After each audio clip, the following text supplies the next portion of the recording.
Just one lane courtesy if you need two, that's okay. Just don't be upset if somebody will not give you two lane courtesy. All right, guys, good luck.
Good morning, ladies and gentlemen. Welcome back to our live coverage here on Bowl-Stream TV.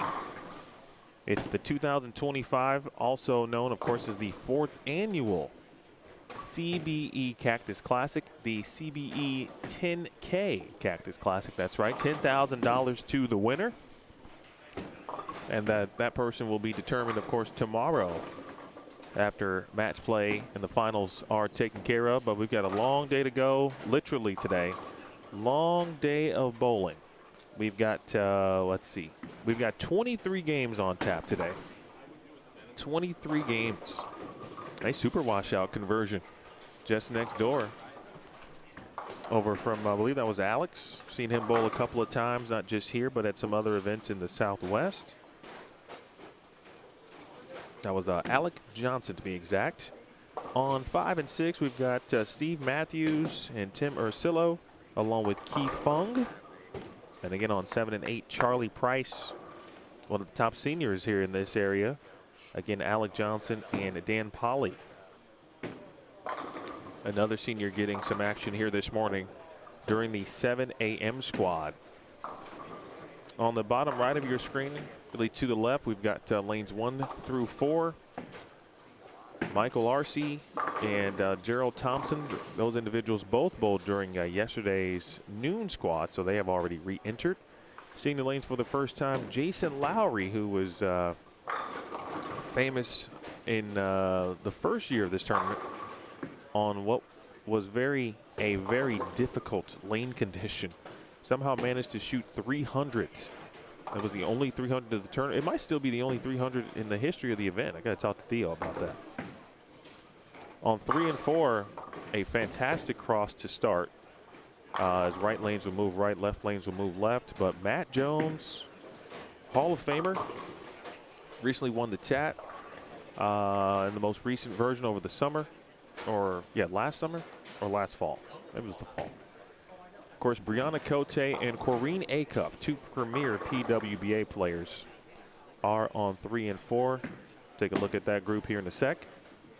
And I got a little bit of coverage on 9 through 12 also. Michael Fitzgerald bowling this morning. He's on 11 and 12. Troy Blickenstaff, who also bowled during the noon squad, he is bowling this morning. Ryan Howard is bowling this morning, also over there. Tyler Milbrandt, who bowled at noon yesterday, he too has re-entered. I talked about Tyler.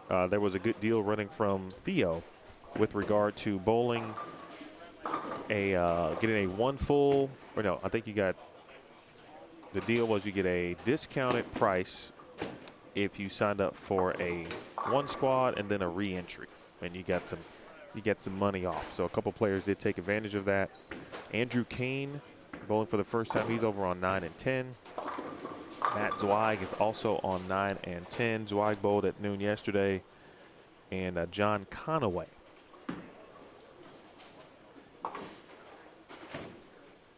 Hosen has joined us. We got Jared Bear. I see Rep. I'm seeing a lot of familiar names here early this morning. I saw Steph as well. Steph was watching yesterday. If you're watching on the West Coast, then certainly appreciate it, but Hosen should be on his way to sleep very shortly. Hosen, that's a different network. But bowling still lives to some degree. This is it's normally a good squad here at 7 a.m. And the caliber of player certainly has not changed. There's a few less of those players in that regard here at 7 a.m. I'm assuming that we'll see a good majority here at noon. And there are a ton of people, I understand, bowling at 5 already. And then, of course, tonight's Desperado squad.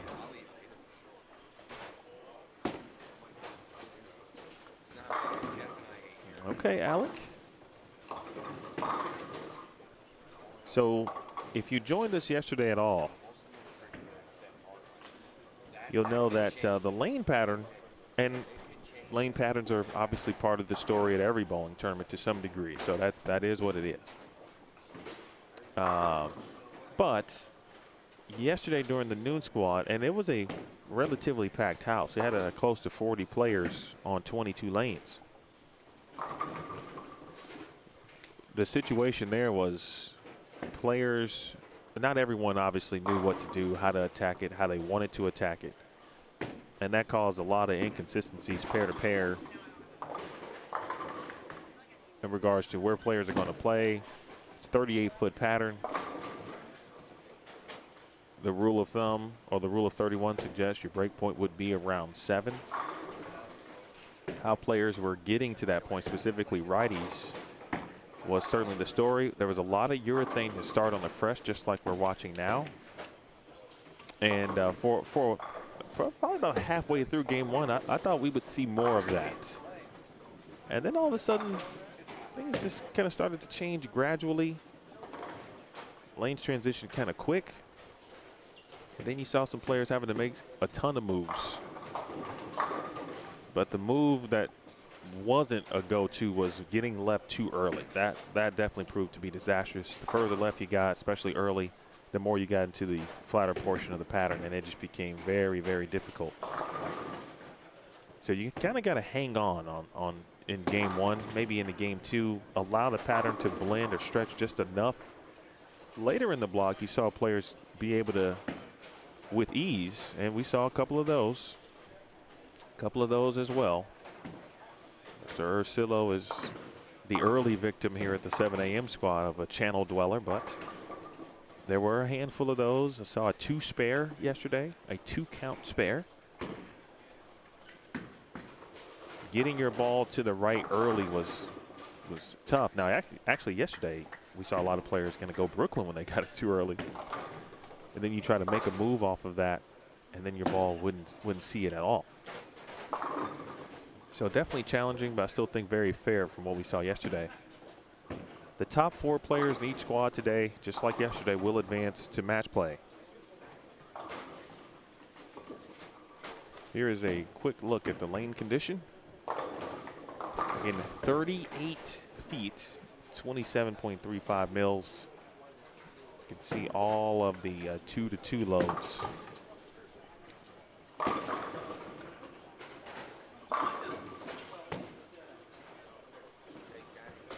I saw some decent looks on the left too. Alec has maybe gotten it figured out to some degree.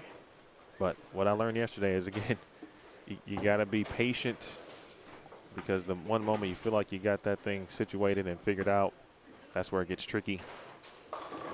Interesting to see what Matt Zweig is going to do this morning. He was close to putting together a big game in the final game yesterday. Wouldn't have gotten him to the top 4. Maybe it would have, but at least he probably would have had a score that could have been good enough, maybe for a top 6 overall finish, but just didn't finish the way he wanted to, so he's back at it. And if he doesn't get an auto, I feel like he also might be back at it at some point today. That is a great question, Steph. That was not released on this pattern, or I'm sorry, on this graph.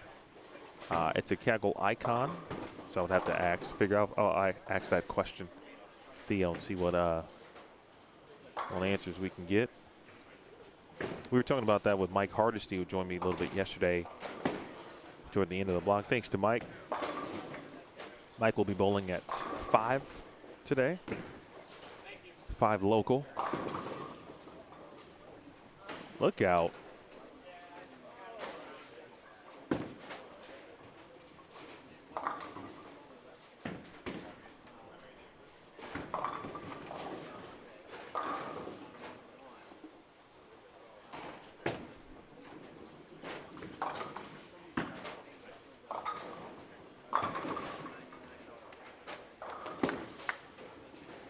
Good morning, John.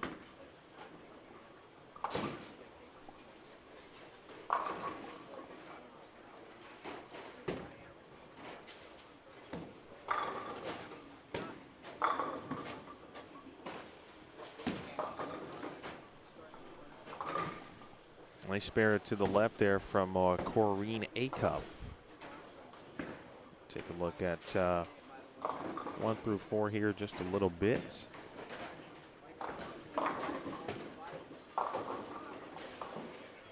Corrine has had a fantastic PWBA season. Finished 2nd in Waterloo, Iowa, to Jordan Richard, who took home career title number 6. Corrine was making her 2nd show as a professional.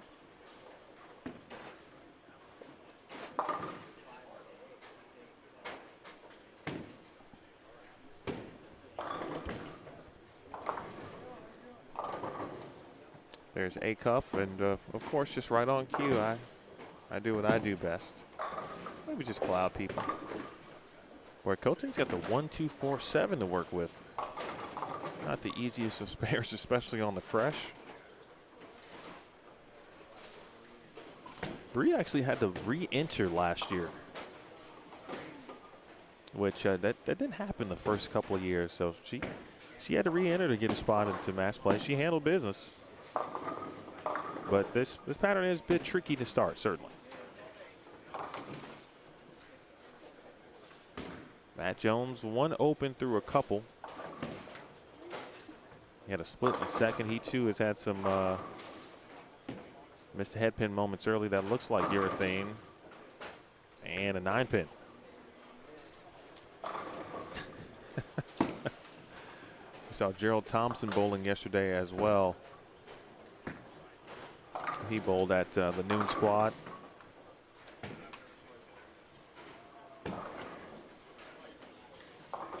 We've got a front 3 spare gutter 9 3-bagger. So again, I think a few more players trying to play him out to start here.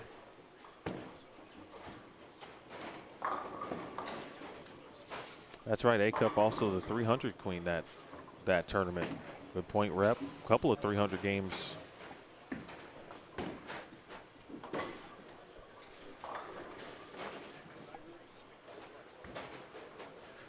JP has joined us early on the West Coast with the morning coffee.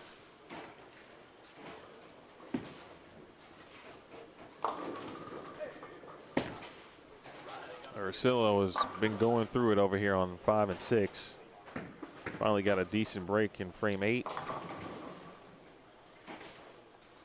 Frustration's already starting to mount here. It's so easy to do that though on the fresh. Control is necessary, I think. And so I thought your thing was a very good play.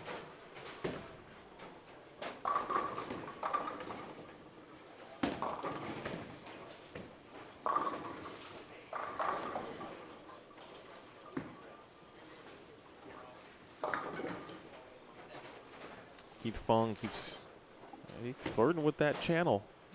But it's like, it's Mike Hardesty called it a tease, and he was right. It's a situation where you feel like you can kind of throw it to the gutter, and then you see immediate hook. Immediate hook.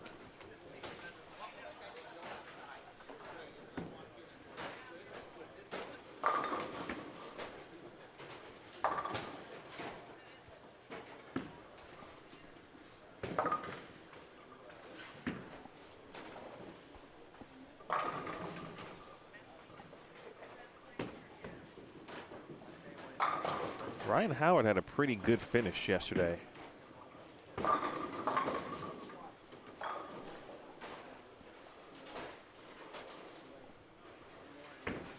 He was over on 9 through 12.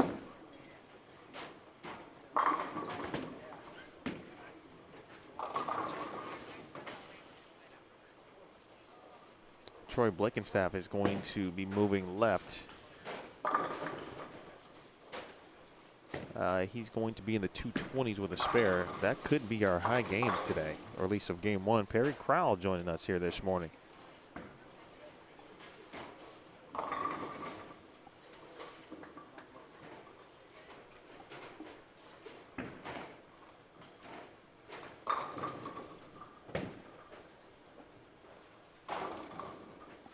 Corrine just had a really nice break. She can now get into the 190s, possibly even save 200 this game.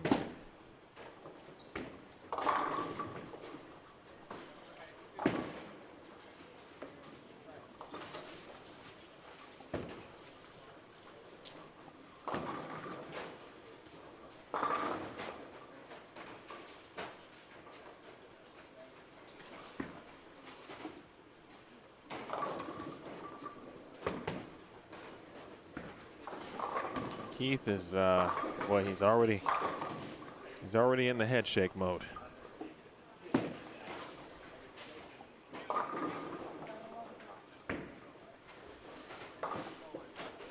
Was hoping for not a ton of head shakes so far early on.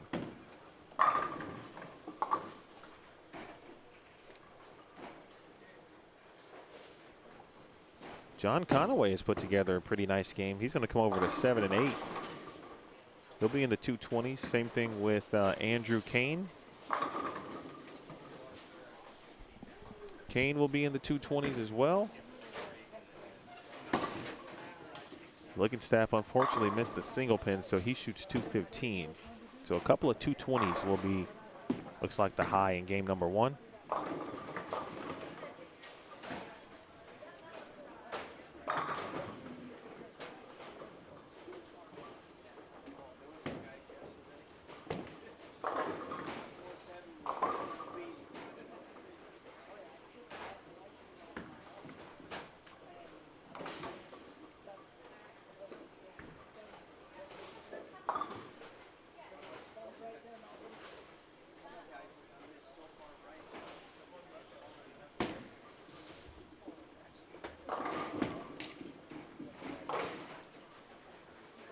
Good to see Alex finishing out this, finishing out this game, because he started so well. Wouldn't want to just kind of have that one go to waste. Because of the amount of players here this morning, they're going to move one pair to the left, one pair to the right, respectively. Not skipping pairs yet. We did do that during the noon squad, but there were almost a full house was in play.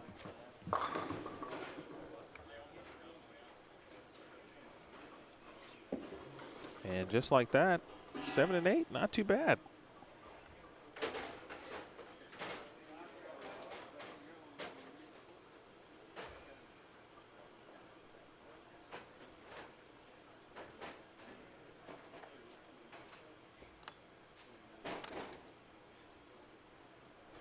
All right, players are moving.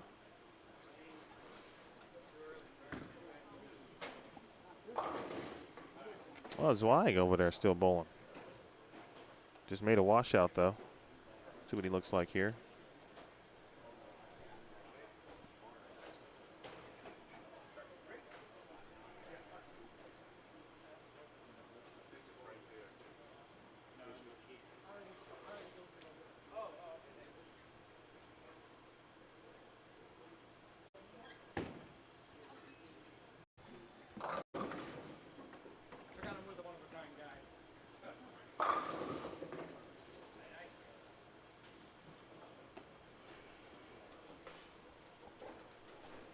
A-Cuff is ready, and we'll go back to next door, game 2.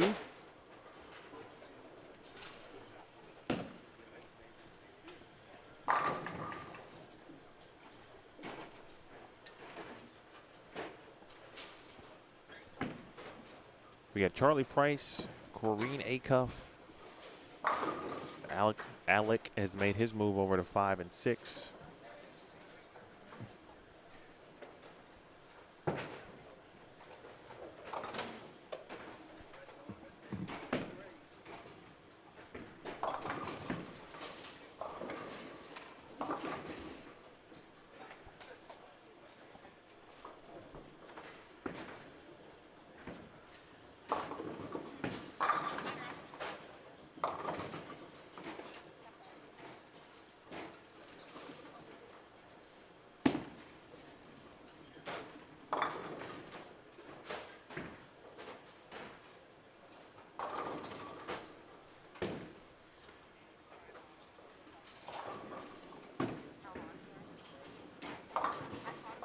Oh, yes. Thank you, Steph, for reminding me of that.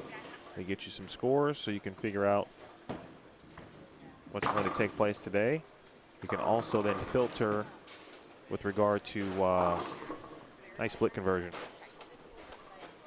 You can also filter what's going to take place or what did take place yesterday. You can also check out the full roster if you'd like. We'll talk about who is scheduled to bowl based on squads coming up at noon.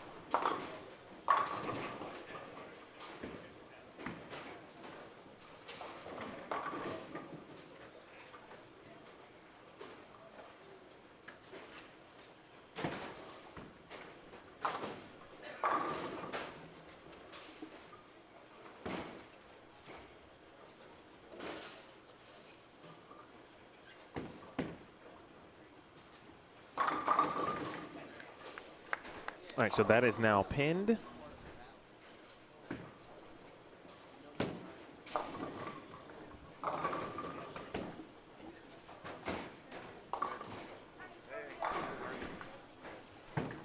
So you can check out what happened yesterday. You could just filter through the drop down. Of course, as we get later into the day, we'll use kind of the full standings to determine, seeding. Get a look at like top 6 overall scores at a certain point. So the format will be, again, top 4 from each squad advance. The top 2 seeds in each squad, or the top 2 in each squad, will receive a first-round bye. And we actually had a battle for a bye yesterday between the Kyles, Ponzo and Duster, respectively.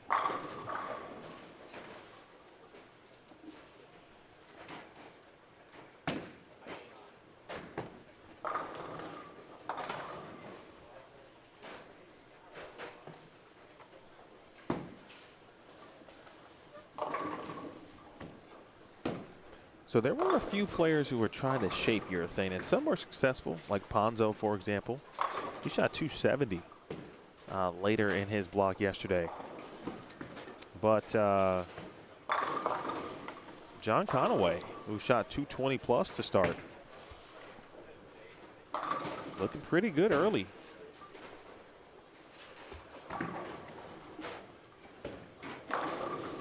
But that was a really good shot from Corrine. And that's the unfortunate results.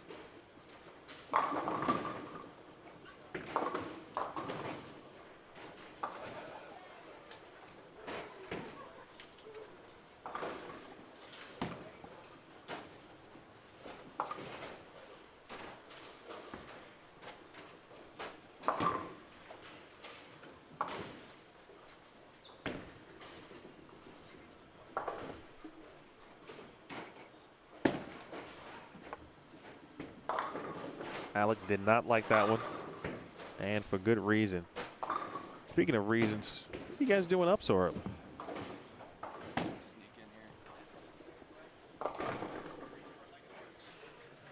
That voice there was Theo Duthe. He is right now got the iPad out, entering scores. You know, on tournamentbowl.com, he was telling me a lot about what Tournament Bowl provides. And, you know, I've never run a tournament, but I have been thinking about it the last year and a half or so. Seems like a very useful tool for a tournament director with regard to certainly standings, roster, everything. You can post everything, it sounds like. You can even do brackets.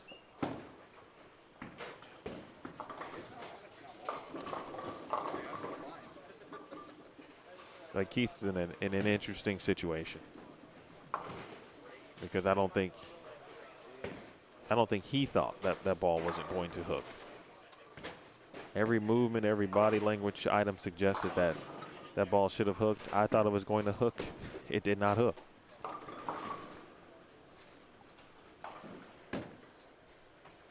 It's so easy to get trapped on this pattern.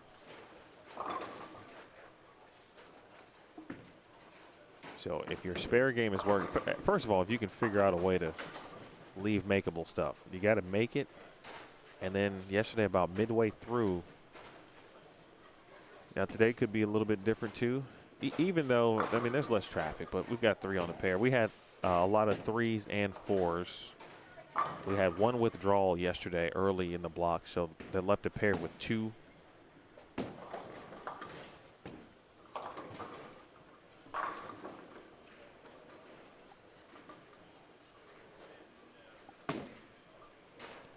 Cuff, the nice story, of course, developing at the Waterloo Open.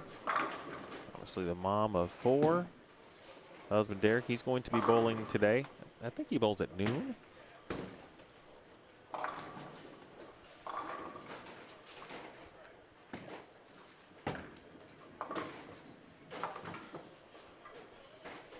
Jason Lowry, the bottom of your screen, just threw his plastic ball at a 5-pin, and that was a good idea because it's tough. Tim Ursillo just made the big move left to try to figure something out.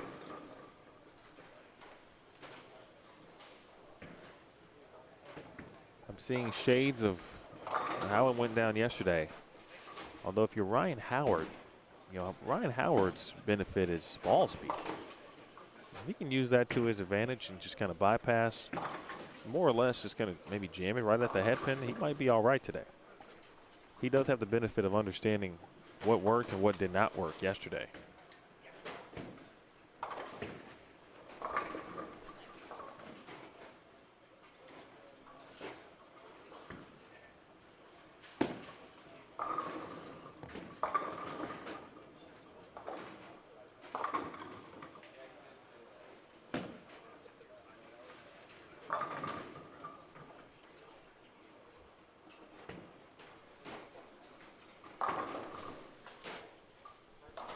Looks like Theo is about done with regard to scores.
Take a look at Blickenstaff here in a moment. His games have started very well. Missed a single pin, though, in the 10th to shoot 215 in game 1. He, too, another player understanding what worked and what did not work yesterday. He actually went to a backup ball. He's a two-handed righty. He went backup lefty yesterday, somewhere in the middle of the block after he shot a 3-9 at it. He went back up at the 3-9, made it, and then finished the game out back up. That inspired Greg Thompson Jr. to get to 7 and 8 and also throw back up over there as a one-handed righty. But Greg then shot 240 on that pair. Then he went over to 3 and 4 after watching Kyle Ponzo shoot 270, of course, right-handed. Then Greg went back to his traditional right-handed style and also shot 240 and ultimately made the cut, finished in the top 4. He was 4th.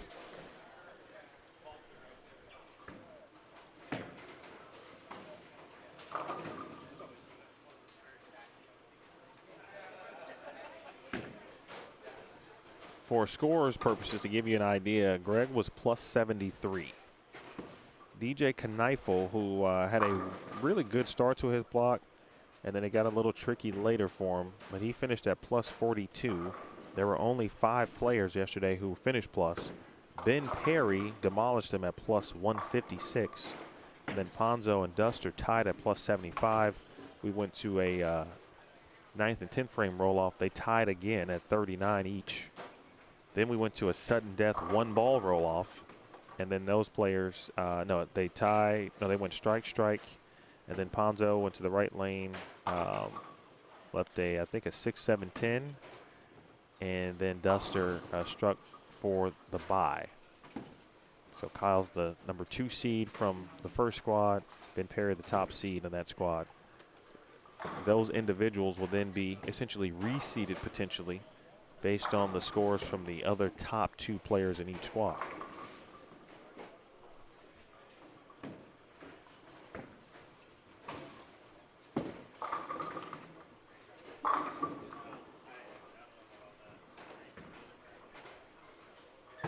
Good idea to take a look at that roster and see what changes.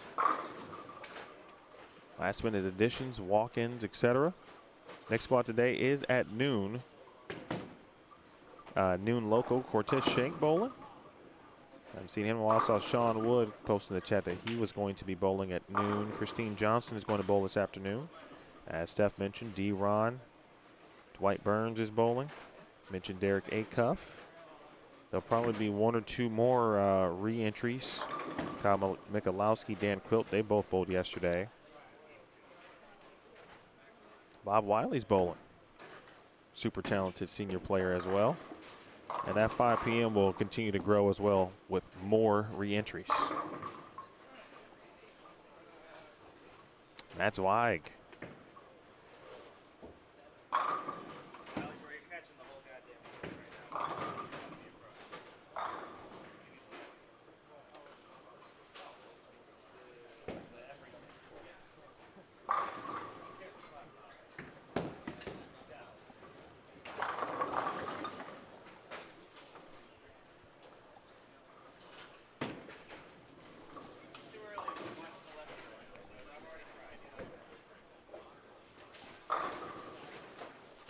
Ryan Howard.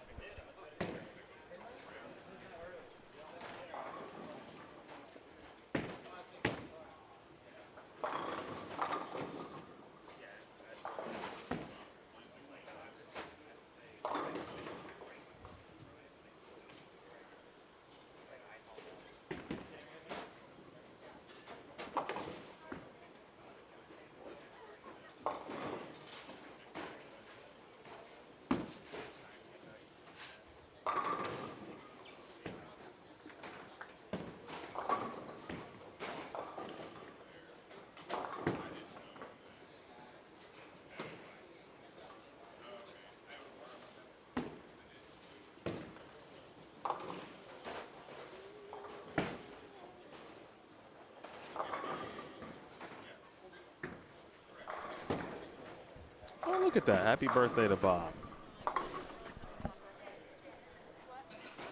A lot of good people born in June, folks. With all due respect to those who were not. But I'm just saying, proof's in the pudding.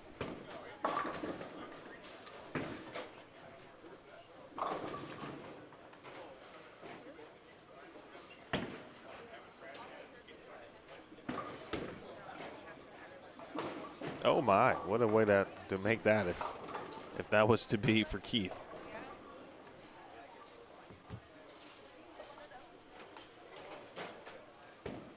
It's really early, folks, and there are just a lot of players who already are not having fun.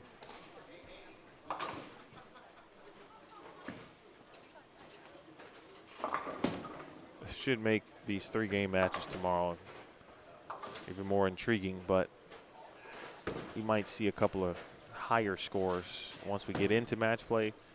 It's because players will try to set up a pair for themselves, make it a little bit easier for them, at least as much as they possibly can.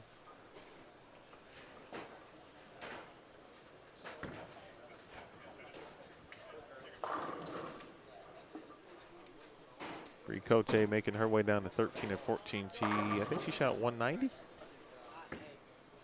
Speaking of standings, let's take a look at what game one has brought us.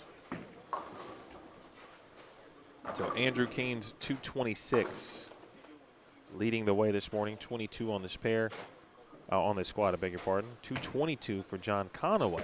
And John is still doing good work here through 7 frames.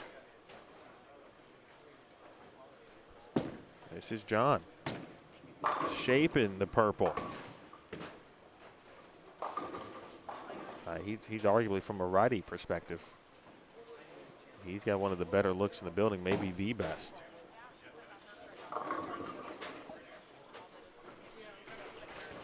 We just wondered how these players were able to just shape urethane. And I certainly understand some shape a little bit easier than others.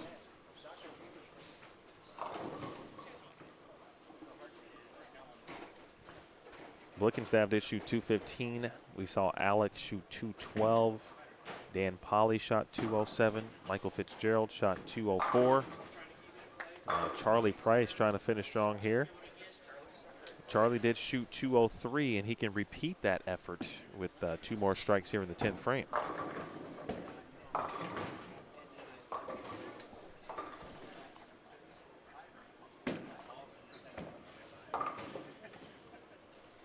Virginia, that's funny because I considered it. And I said, you know, I'm going to give Mike a break this morning. It's early.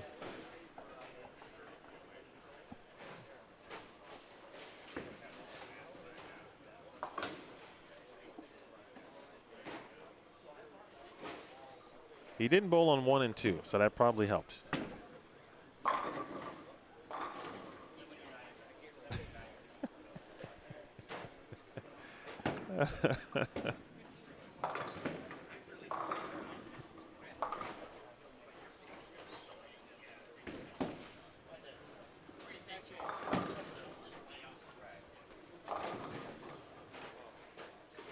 Tough start here for Acuff. Charlie Price, pretty solid start overall. 203, 191. He'll take that, though, to start. That's going to hook. But at least that one only cost me an A pin. That's the voice of Charlie saying that one only cost him a pin. Sounds like he may have missed one earlier, which, of course, cost him 10 additional pins in that situation. Blickenstaff's got 214, so he's gone 215, 214. He's coming over into 7 and 8 here in a moment.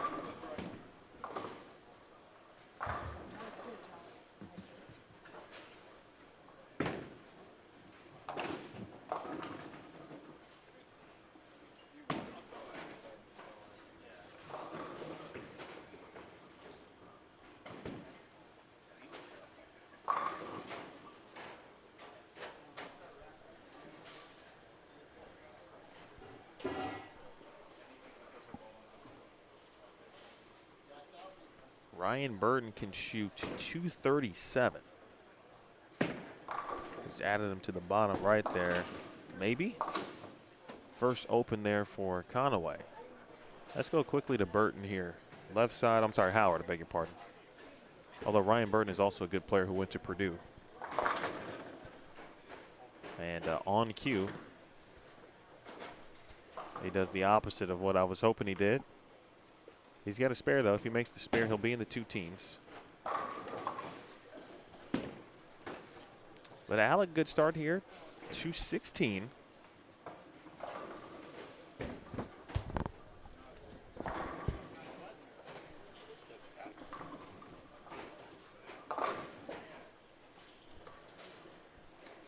Ryan did make it spare, so he's going to be in the 2 teens.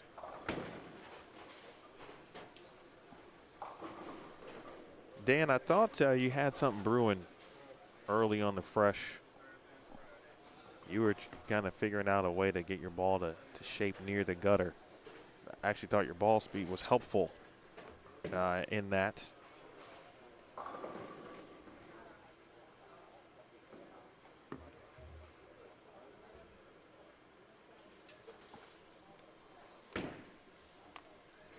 Good morning to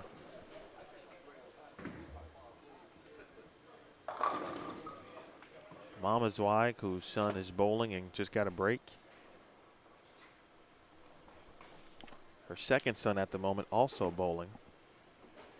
Tyler, who started on the high end, he's inching closer to the left.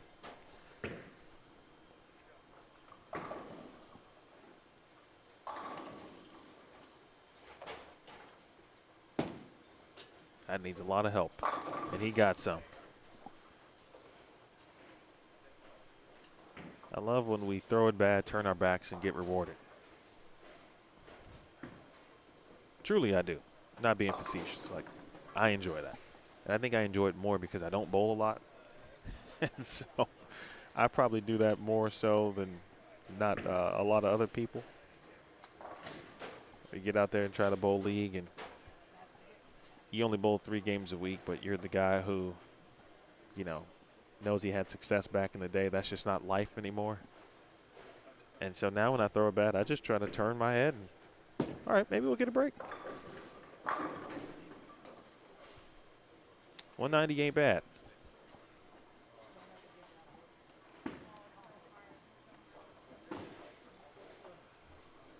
Now Keith is in some trouble here with his start.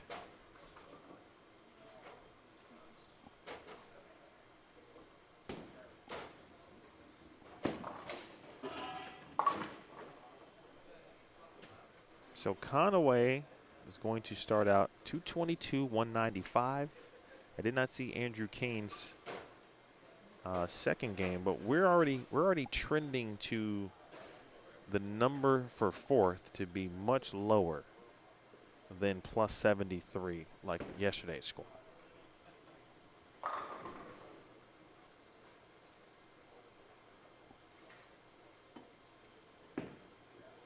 Big shot here. High flush there for Matt. Zweig shot 192 in game 1. One more, he's going to be in the 220s.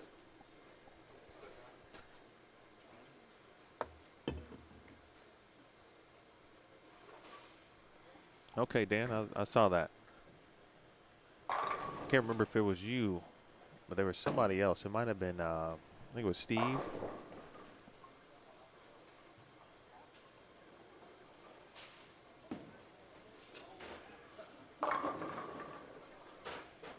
Remember Steve? I think it was Steve. Let me check. Somebody went over to 3 and 4, and I think it was Steve Roberts had a little extra surface, and I didn't see a ball or any in particular bowling balls that had that much surface, and it looked like it was going to actually be okay for a while. Playing out in particular. All right, 213. I know Matt's a little frustrated, but the way things are shaping up, 213 is going to go a long way here this morning. As many players or viewers continue to wake up, I appreciate you waking up with us here at the Cactus Classic.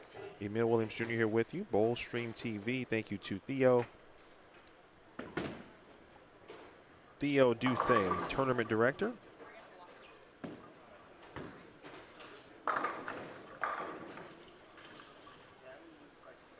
Having me back again.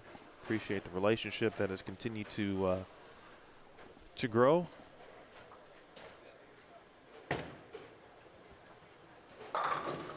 Thank you to the players, too. It's been fun getting to know a lot of the players who compete here locally in Metro Phoenix and the surrounding areas. It's fun actually getting to see Corrine on more of a regular basis because she bowls on tour, which is obviously spent a lot of time there for those who don't know for Bowl TV. But as I said yesterday, Corrine started her college career at Lindenwood, which is where I went, so she's always good in my book. But my guy Jason Lowry is joining us on 5 and 6. Conaway goes over to 5 and 6. We see Troy Blickenstaff now. He's gone 215, 213. Speaking of Blickenstaff, he's still kind of shaping the gutter a little bit. A great shot.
No idea where his is.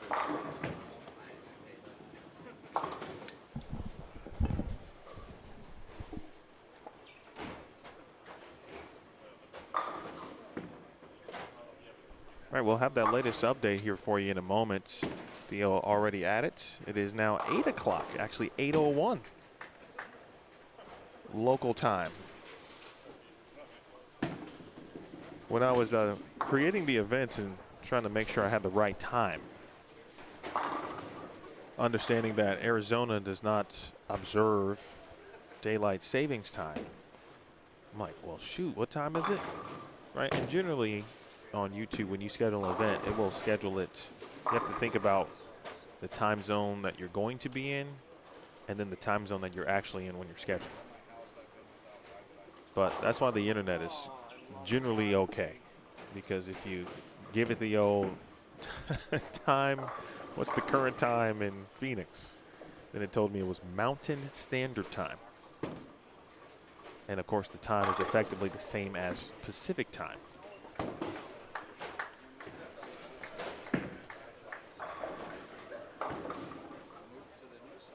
Shout out to Roland. Always good to see Roland in the chat and in person. Dan Q pretty much summed it up. especially after bowling on it, but it's the same as when he bowled yesterday. The fresh is very difficult. The pattern is supremely flat. It's 38 feet, and you have to resist the urge to want to immediately go left. And when you do that before game 4, generally speaking, right, and I'm sure there's someone who's going to be able to buck the trend at some point soon. But when you do that, it is cause for trouble. A-Cuff, though, has made a big ball change. Something clean, maybe looks like a track heat.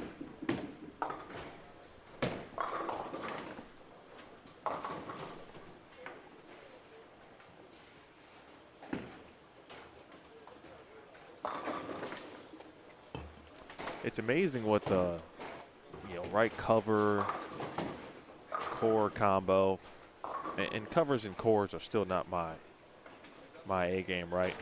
But I've learned enough. But that one's kind of clear, right? It's clean, and it is helping it. That cover is helping ball get down the lane.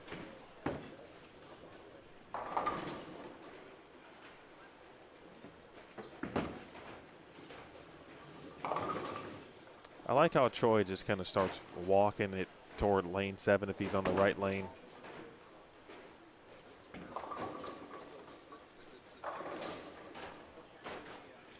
Keith Fong's game has started already a little bit better.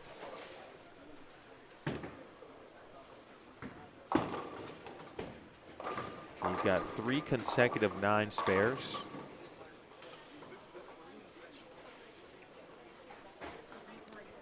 Looks like Fitz is moving right. So he should be, if I'm looking at it correctly. Yeah, is he on 15? Maybe he's not. Maybe he's on 14. Which would mean he's still moving right. But he'll make his way into view here pretty soon. We've got 4 more games left in this block. Jason Lowry about to bowl on the wrong lane.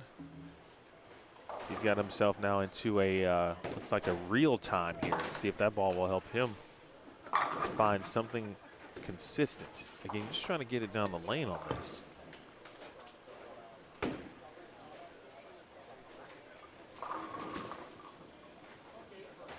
Ryan Howard, nicely done. That's a better shot. Definitely got down the lane.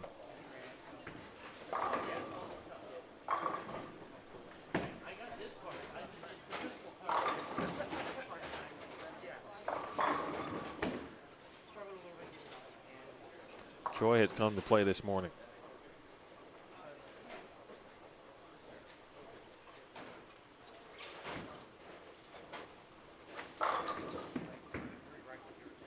Am I remembering right? Does Troy have a twin brother? Am I making that up?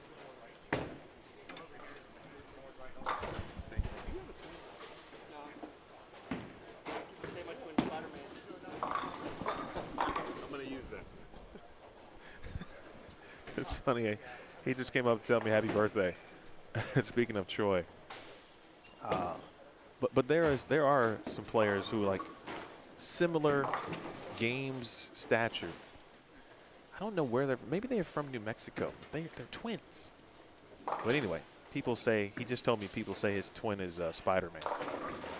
So he's got a Peter Parker vibe. Maybe we'll call him Peter Parker for the rest of the day. He's webbing up the pins. That was a poor dad joke.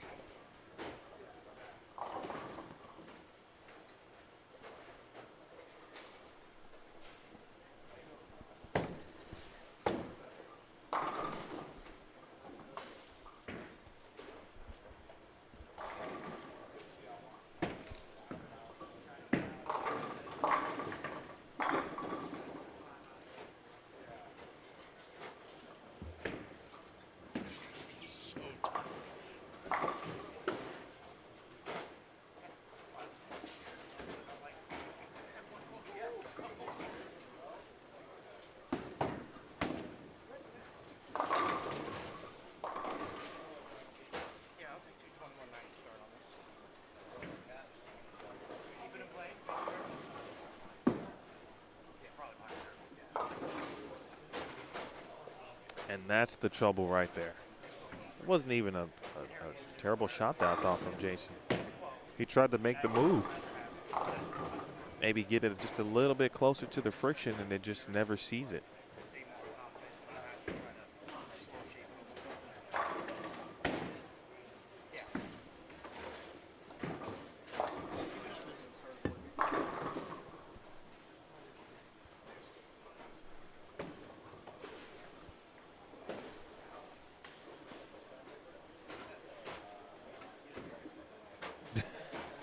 That's right.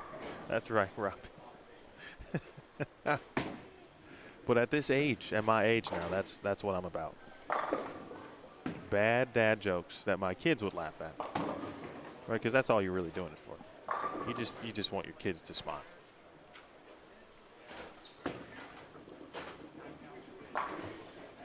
Two 4-8-10 for Lowry. After that, I just want to show kind of where he thought that ball was going to hook, and simply it did not.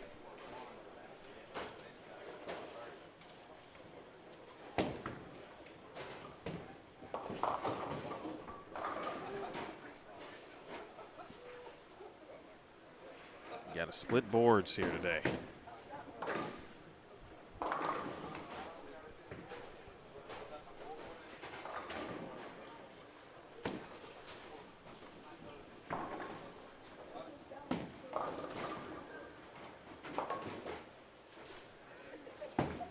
Hope all is well too, Robbie. Are you bowling today?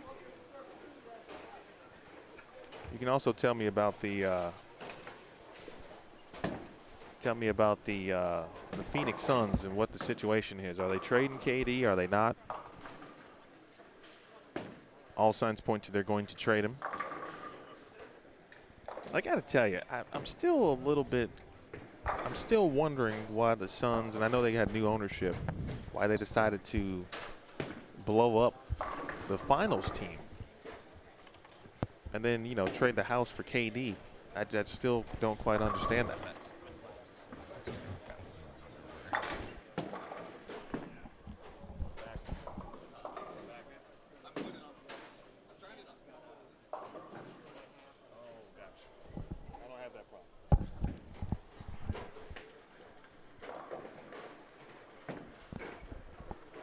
So I thought I was going to have just a quick guest in here talk about bowling, but instead I've got a movie star who can mess up his hair when he puts on a headset. His name is Derek Acuff. Hello, everybody. Good morning. We don't wear not wear a hat very often, so I'm not used to it. Don't do my hair much. While you're watching Corrine here, we obviously paid attention to the ball change she went to, which looked like a heat. Was that correct? We're throwing a real time. Real time. You two throwing. So Jason is also throwing a real time. All right. So why that ball? Definitely looks cleaner going down the lanes. What was the decision part of the process there? Yeah, it's a little cleaner, but it has a solid cover on it, so it doesn't like get behind it. It's like that perfect transition piece before, you know, you try and get into your shiny balls. It really fits a gap that I think is super crucial, especially like right now, because the shiny stuff is going to go forever just because there's so much oil getting down the lane. And obviously the solid balls are going to read it 5 feet because they're so short. So it's a perfect ball right in the middle. Looks really good right now. I saw one that I was like, oh my God, please shim, and it went forever, which was awesome.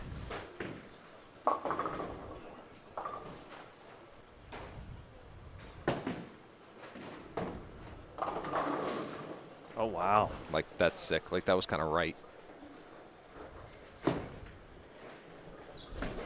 Effectively, what was she throwing prior to? Couldn't make out what bowling ball it was. I think she was throwing an Envy Tour when I walked in. She did have that, and then game one, there was it had some green in it. Some greenish, and it had a couple of colors in it. Maybe a Criterion Hybrid? That might be it. Probably that. I don't know how much you got a chance to watch just on live stream yesterday and even to this morning, but a lot of similarities going down between the fresh today and the fresh yesterday. Yeah, they look miserable on the fresh. try and shoot, you know, if you can get away these first 3 with like 620, I think you're in such good shape. Because as they blend, the right actually kind of catches up. Because, you know, we can all agree that the left looks pretty good on the fresh. They're a little, I guess, not as flat is what we're seeing on the right. But as they move in, for sure, they start to look a little bit better. Like what Ponzo and Duster had late yesterday was pretty sick. Oh, yeah, yeah. The later in the block, the better it got, especially if you were moving left as a right-handed player. No doubt about that. Unfortunately, Troy, that's his second one in the channel today. Not this game, but this one cost him some pins. Let's take a look at the standings if you haven't checked that. Green that tried link to join is, him. Yeah. That link is pinned. Andrew Kane, 37 over, 226, 211. I mentioned Blickenstaff, 215, 214, 29 over. Alec Johnson, plus 28, 212, 216. John Conaway, 222, 195. Oh, clack 8. John nearly left the old 810 there. Michael Fitzgerald, plus 6, 204, 202. What a way to spare that. Matt Zweig, 192, 213. He's plus 5. That's 6th. There are 6 players through 2 games who were plus, folks, with 4th being plus 17.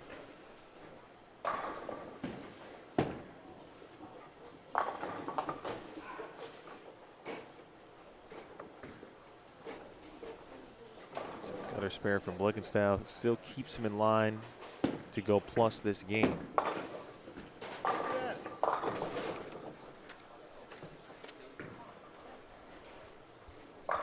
I actually really like what Conaway's doing, especially just like slow curving the purple through the middle of the lane. It looks pretty good. Just trying to not, you know, shoot himself in the foot. Ryan Burton, another 310 for him. He made one in the 10th frame in the previous game to get him to 210. Oh, Ryan Howard. I keep calling him Ryan Burton. Ryan Burton must be bowling today somewhere. I'll think Phillies and think about Ryan Howard. Howard, 171, 216. Michael Fitzgerald making the move down to 1 and 2.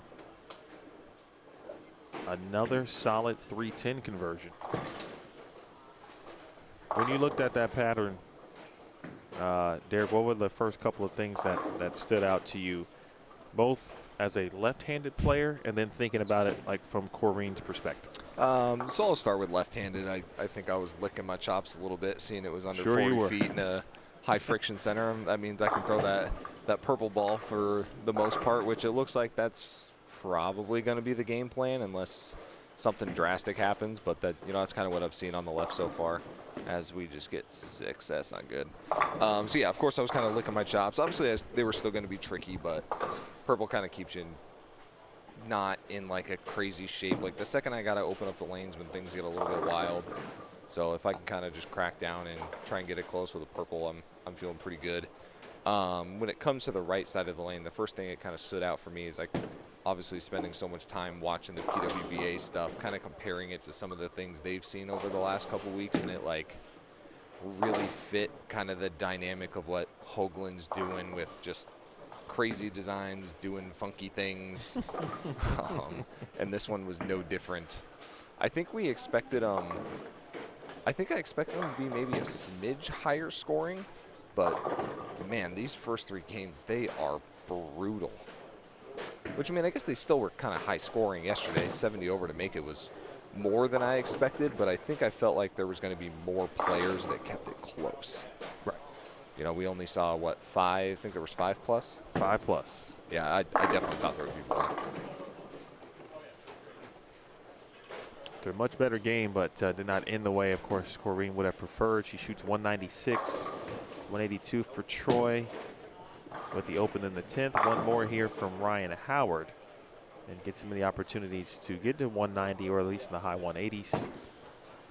And still with plenty of games left, it's anybody's case today to make top 4 on this squad. I don't think anyone's going to shoot 200 unless John doubles right here. And Something you that don't ain't- say a lot. I don't think you got 170, 140. I mean, depending upon what Bree and Matt Jones's pair did, but none of these pairs shot with 200.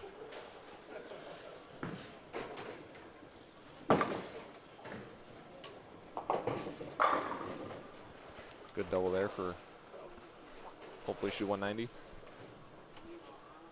Yeah, Ryan Howard, 171, 216. Strike here moves him to minus 23, but it's really good shape. Alec Johnson to our left. He's now going to be in the 180s after doubling in the 10th. He was in third after 2 at plus 28. It's a good little back end bail. Strike, you know, 3 of the last 4 frames here to shoot 180. Note here from Greg Thompson Jr., who says real time, as in real time? Question mark. Do you know how accurate you have to be to use a shiny ball? He said he would have gotten 3 off the right and 3 off the left often. Is this the Korean is just better post that I put in here? Not biased. 189 for Howard. Now Zweig will try to double to get into the 170s. And gets a break. Oh my. Wow. Man, it counted 2 of them. That's how late it fell.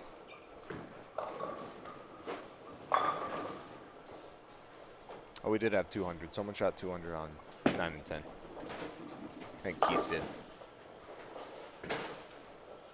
He needed that too. He shot, yeah, that was him 204 after the good start, 3 consecutive 9 spares. He had 1 miss there, but he caught a triple, I think, for the first time today.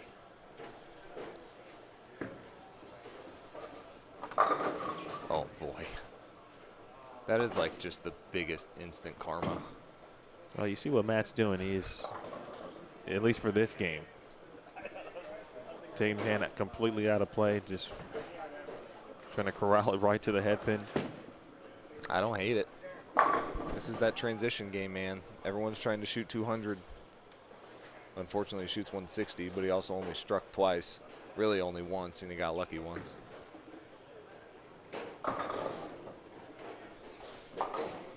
Tyler Milburn shot 159 over there on 9 and 10. So that went from being 7 to 8, then to 9, then to 10. +1.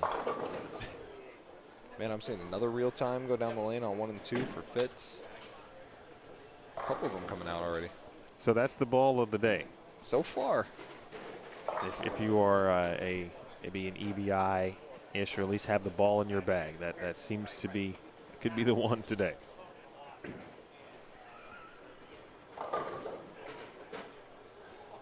Players are moving. Again, only 1 pair to the right and to the left, respectively, today because of the amount of players on the squad, so no skipping pairs yet. We'll probably get back to that point this afternoon and into the evening. Lickenstaff's going to go to 5 and 6. Kraus comes over to 5 and 6. Acuff goes to 9 and 10.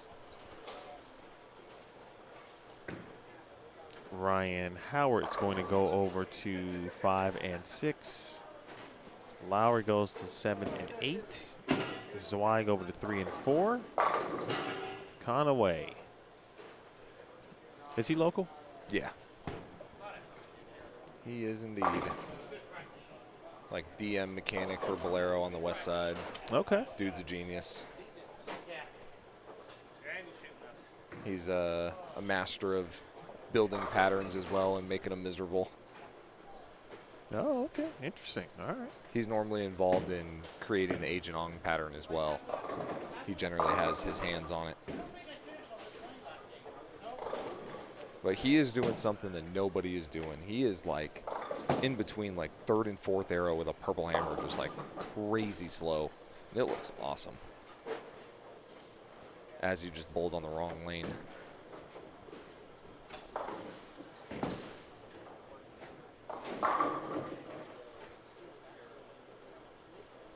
Good start there for Lowry. I'm not sure if we had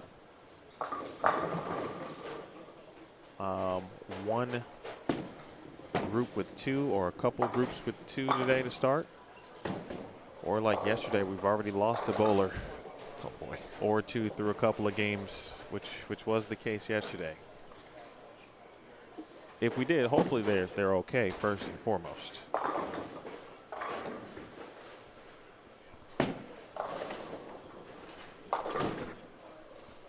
Now, if I need to, I'd love to, hold you hostage for another game. But if you need to step out and make sure your wife is okay, feel free to do See that. how she's doing. Okay.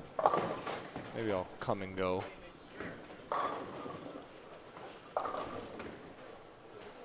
I don't think anyone expected 38 feet and we'd see this many people get 3 off the right. It is just unbelievable what you can do with shape and volume. 22 feet, get your ball to hook, and it still doesn't even try sometimes. We just put it back in the same spot on 3 twice. It's crazy. It gets there, and it goes forever. Did you expect to see more urethane on the fresh and then kind of throughout the block? Yeah, I really thought urethane was going to be good.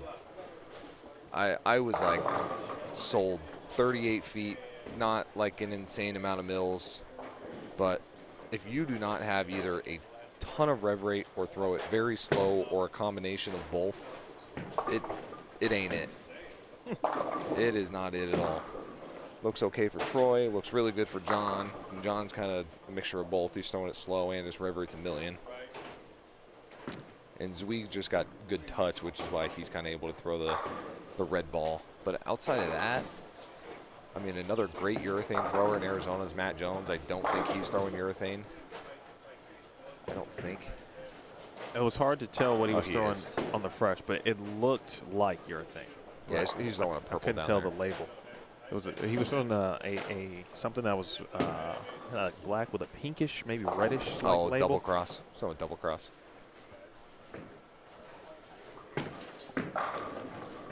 I feel like we're lefter faster this squad so far.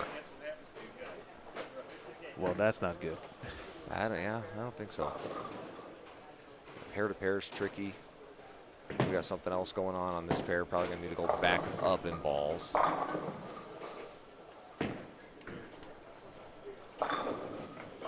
That was the interesting thing Mike Hardesty and I were talking about yesterday. Just there's always varying skill levels, but you hope that the majority of the field decides to do some similar things during practice to try to help the pairs out a little bit. And at least on the fresh, certainly yesterday, that was just not, it was so different everywhere. But the one consistent was don't get left too early. Yes. Yeah, that first squad is always tricky. You never know what you're getting. Everyone's kind of doing their own thing, trying crazy things, and maybe that's why there was such a difference in scoring pace, just between the top 5 and everyone else. It's quick to get in a hole, and it is hard to recover when 210 is a great score. So trying to find 240 just is practically impossible. How do you get into the proper mindset? Like, describe that as a player where 240 would be great, but it's not out there, right? You got to luck into it to some degree and then catch the right pair at the right time. Good break there from Blickenstaff. But training your mind or saying the right things to yourself to say that 210 is really good today. That's what we should be focusing on. Right.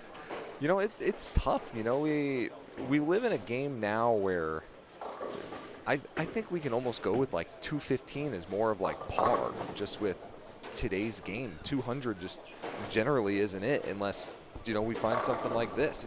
It's tough. So just trying to like take that extra second and be like, 9 is good here, dude. Like, you don't need to throw a 6-bagger every game like you do for the most part in just about anything nowadays because everybody's so good and the balls are so good. But just being able to crack down, keep my head in it, make my spares. I say that now and I'll probably implode here in about 3 hours. Oh gosh. Jeez, that was such a good shot. But just trying to level the mind, take the extra second, and just understand that as long as I get the thing close, I've probably got a chance to be bowling on Sunday. Don't try and go out there and shoot 250 doing something crazy. I'd much rather get 9 5 times in a row and try and snag a double in the middle of the game than have 40 in the 5th. You can't shoot 240 with 40 in the 5th. But if I crack down, oh man, that's just the worst. Bad break and then you miss it. But make your spares, try and catch 3 or 4 bagger in the middle of the game. That's 220.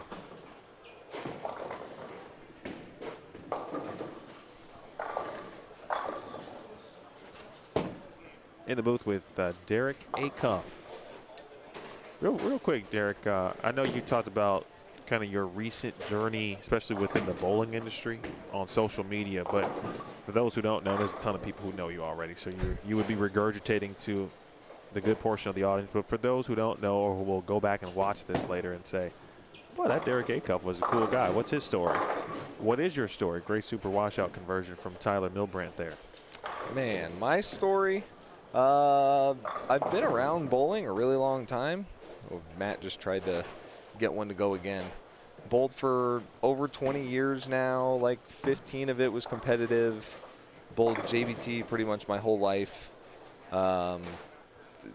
I've known my wife Kareen for probably all 15 of it. Funny story, a lot of people don't know, she used to hate me. I swear, she will confirm it. Used to just be, you know, I was a kid, kind of a jerk, and it just is what it is. And then she moved here, and all the pieces kind of fell together and started our little journey just about 8 years ago now. 4 crazy kids. Joined the actual bowling industry going on about 2.5 years now. Joined with Virtue. Start drilling balls, something I never expected. I've never drilled bowling balls my entire life. So you had never drilled a bowling ball before you? No. Wow. And 2.5 years later, it is about the coolest job you could ever have. You know, there's of course days where it feels like work, but there is absolutely days where it's just like, wow, this is really cool. So you went from drilling 0 balls to then drilling 18 balls for your wife. Yep, that's only the tip of the iceberg. I've probably drilled that girl. I literally don't even want to put a number on it. Like I did inventory when we switched from 14 to 15 to like see what we wanted to keep, if we were going to donate them, do whatever. 79 in 14 pounds alone, and that doesn't include any of my stuff that's just sitting in my garage. 79 balls. So, I mean, I've probably drilled her, God, 150, 200 balls just since I started. And that's just probably realistically the 14s. I think I've drilled now 21 or 22 in 15 pounds.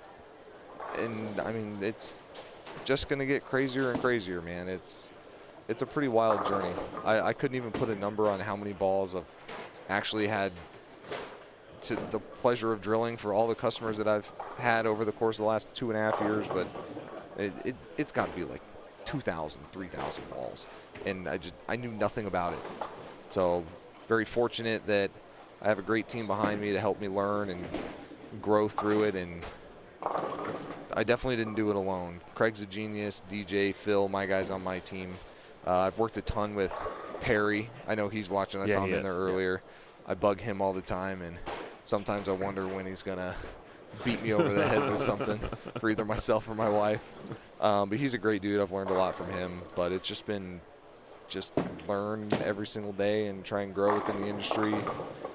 There's so many cool people that are involved in bowling that people don't even like really understand. That it goes on and on of just the relationships and, you know, the people you meet. And I look forward to every single time that I get to come to something like this or Bowl Expo or any of that. That was about 100 miles an hour. His ball speed is impressive. My goal, I said this earlier when we started, that I hope he'll be able to use that to his advantage at some point today, because I felt like later in the block yesterday he was starting to really his scores started to go up as the day went on, and I'm like, well, if he can figure out a way to just use his ball speed and just keep the head pin always in play. Right, keep it close those first couple games. He too should be in play theoretically. Where are we at after 3? Let's take a look at it. It is out. Okay, go ahead. All right, I'll do it. We got Troy in the lead. Bowled 180 and took the lead. He's at plus 11. How about that? Yeah, like I said, man, there was one 200 game, and it was Keith Fung with 204. So we are quickly seeing that, like, game 3, game 4 is where you need to just tread water and try and not go backwards. So we got Troy in the lead, plus 11. Alec Johnson, 1 pin behind him at plus 10. Andrew Kane bowled 170s down to third. He's at plus 8. Fitz is grinding away like he always does. 2-0, 2-0, 198. He's at plus 4. Conway shoots 180. He's at minus 2. See a little bit of a drop off to Ryan Howard. He's at minus 24. Zweig bowled 160 down to minus 29. He's in 7th. And then rounding out the top 10, we got a tie with Matt Jones and Brianna Cote. They both bowled 190 that game. They're both at minus 61. So they are falling back a little bit. But this squad, clearly, we're seeing a little bit lower scores, top to bottom, and clearly game 3 is the brutal one so far. 1-200 is pretty crazy. With that said, as I'll get one of them. A-Cuff just off to the right there, that's her 7-10. That was on a 4-bagger. Let's take a quick look down on 1 through 4. Which we got a big one down there. Putting together some score here. It's got to be Fitz, right? Yeah, I think Fitz has the big one. Yeah, Alec. I'm sorry, Fitz and shoot, who else is bowling? I think Charlie Price. Charlie Price. Putting together some games over Bounce. there. That's always been a pretty good pair here. That's actually probably my favorite pair in this house. Hardesty said the exact same thing yesterday. Oh, man. I have a 840 on that pair. I'm not kidding, throwing it everywhere. I like that pair a lot. The other end pair, that one we could do without. Good spare by Alec there. That is not a fun spare to shoot, let alone on this. Made the 278.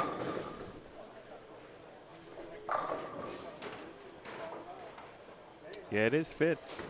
Ironically enough, on the pair that, as you just mentioned, is great by all accounts, but not if you watched him bowl last night's Pro-Am. Oh, boy. He started on that pair. He has already upped his game 1 score on that Pro-Am. He's already doubled it. That's scary. That's an exaggeration. He did shoot 160, though, on the pair. Oh, man. And Zweig is doing something pretty wild. He is like practically end over end with a fever pitch. Just right through the middle of the lane, just trying to keep it close as Fitz finally throws one bad. So what ball is that? Real time. D2. So we've got 3 real times out there, or at least we had 3. Jason Lowry. Yeah, I think Lowry put his away. That's been a hot ball in my shop. That's one that I've really kind of had my eyes on, that I've drilled for a lot of people. It's a good price point, a lot of performance for the price, and it like I said, it does the right thing. Solid ball, a little bit of compound, gets through it, but doesn't like just go forward off it. That ball's so good. I was gonna say, I was curious, what is the factory finish on it? Out the box. Something with compound. It's probably 1,500 or 2K with compound. So it looks like that out the box. Yeah. Okay. Roll it. Oh, we almost rolled one. Crane just. Oh no, she's 7-10 Yeah, again. she's 7-10 again. She looks over here. She's pissed off. I gotta say, and obviously, oh wow. And then Milbrent just left a shaker 7-9. I say shaker as in the 7-pin thought about going down, but it stays up. Man, that is just another game for us. Crean could have shot like 230 last game, open to finish. This game, I mean, she's got 5 strikes and 3 splits, can shoot 210. Just goes to show you, you can get close, but if your ball's not going through it the right way, it still is no good. This pattern is exposing every single thing that could possibly go wrong. So we got Fitz stepping up for 250 here if he doubles. Looks pretty good. Ooh, that one came off it really hard. Still 240. 240 is huge. I mean, he's in 4th right now at +4, but realistically, Troy can only shoot, what's Troy got? 200. He can go all the way from 4th to the lead. Screen got one there. Scores picking up a smidge here, but not anything crazy. Looks like Bree shot 210 down there. Matt Jones has 210. Kane, I think, has a pretty good number going down there. So they're starting to pick up a little bit. So it really looks like game 3 is kind of the make or break game. Just don't do anything dumb. Keep the thing in play. I mean, there was a bunch of 190s, but again, high score was 204. That's a little uncommon. Fitz makes a spare, can shoot 242 with a strike on his fill. Charlie Price can shoot 227. Those are great scores. Where's Charlie? Charlie's in 9th at minus 39, so this can get him to -2. That gets him right back into the mix. And I'll tell you what, if scores stay like this, though, if I'm DJ Knifel off squad 1, I'm feeling pretty good at what do you get to, plus mid-40s? Plus 42. I'm feeling pretty good with that to make it through the overall, at least as of right now. Yeah, I'm curious how players will kind of gauge, right? And most of the time, players kind of a good understanding of scoring pace, Right. and whether they should bowl again or not, etc. But plus 42 is, you know, that was obviously good enough to almost make it yesterday, which would more or less mean you can never really know for sure. Hey, you never know for sure. But this squad has given no indication. I would certainly wait maybe the next squad and be like, I think I'm feeling okay with my number. Right. Yeah, if I'm DJ and I'm sitting, we'll call it the lead for the missed cut, I guess if we want to call it that. If I'm sitting first, there's no way I'm bowling at noon, that's for sure. And if I'm in like first for sure, I'm not bowling. Second, probably not bowling. Third, I'm probably going to think about it. Fourth, I'd say I probably bowl. But, I mean, they look miserable, man. I mean, we'll see what happens these last 3 games. This is, like I said, this is when the righties started to hit it. And we're going to have a couple big scores here. Green can run away Brooklyn. 9-pin. She's going to shoot 190 again if she makes her spare. But we just went from nobody shot 200 to we got a 240, 220, a couple 2-teens on the high end. So they're definitely starting to transition, get a little bit better.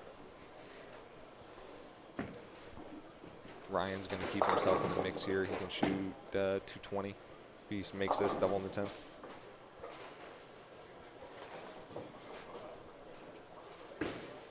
Jason trying to keep himself out of trouble here. Don't want to give away a game like this, especially that type of start. Ryan's missed a couple of single pins, which preventing him, of course, from putting together a game that was going to be in the 230s possibly.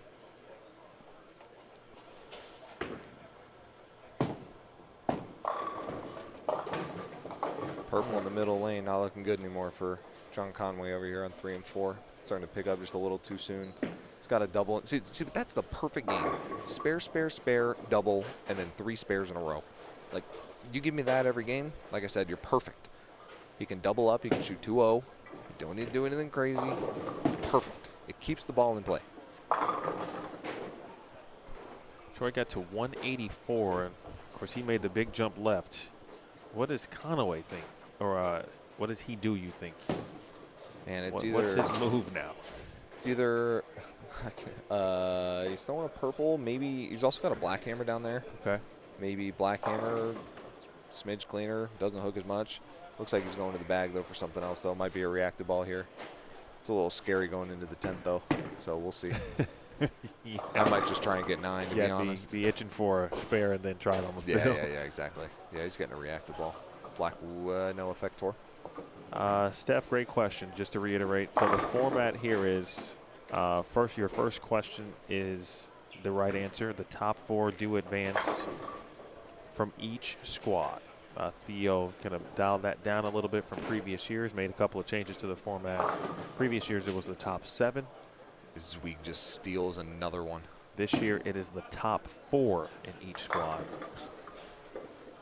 So top 4, and then, as we were talking about with DJ Kneifel, the next 6 overall scores. After the top 4 from each squad, there are 4 complete squads. So that's 16 players. Then we take the next 6 best scores of everybody who's bowled a squad or squads, including those who, of course, who've re-entered. Then they get in. And then the final 2 players will come from tonight's Desperado.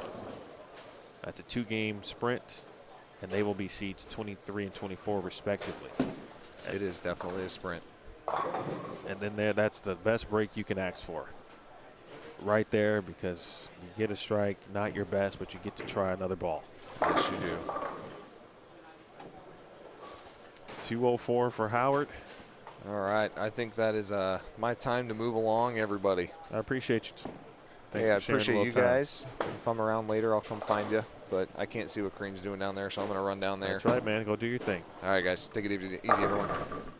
That was Derek Acuff joining us for a little bit. Appreciate his time. And then to close that out, Steph, the top 8 bowlers, or I'm sorry, the top 2 in each squad then receive a 1-round bye. And that's important, of course, because you don't have to bowl the first round of match play in the morning. So it's almost like at each level, each item has a varying something or the other.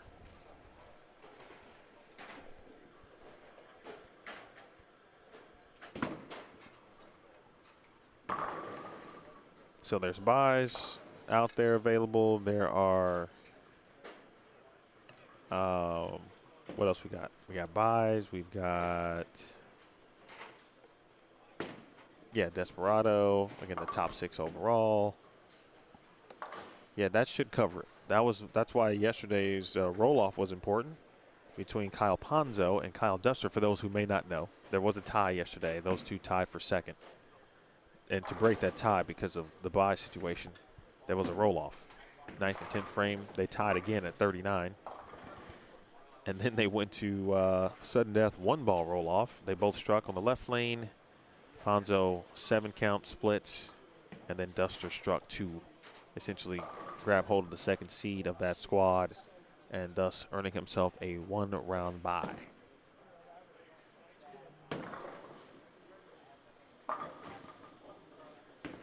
Big shot here for Zweig. See if he can come through as Acuff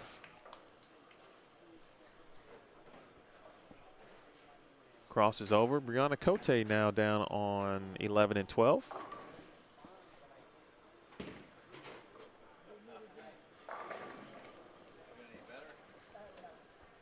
We'll see him here in a moment.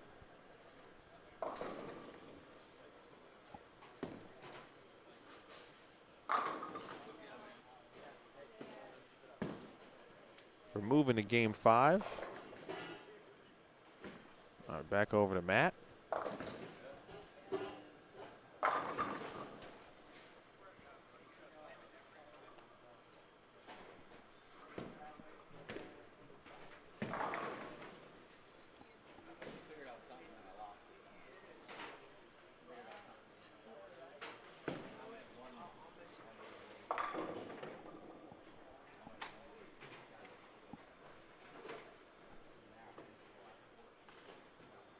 Good break for Matt.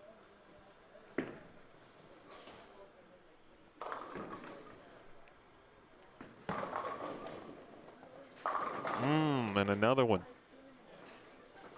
He has decided about a game and a half ago to basically go end over end, just watch it roll. He's going to continue to move left here, but now he's going to be in the 2 teens.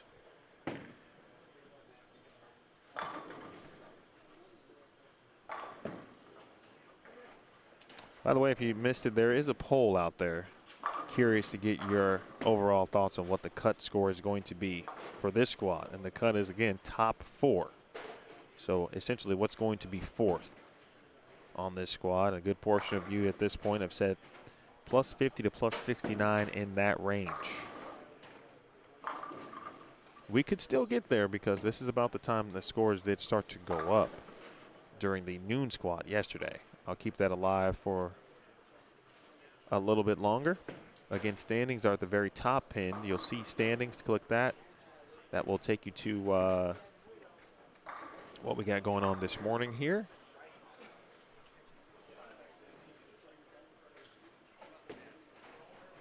Just about ready for bowling down there. Quick look at Matt Jones. Okay, we just saw Jason Lowry.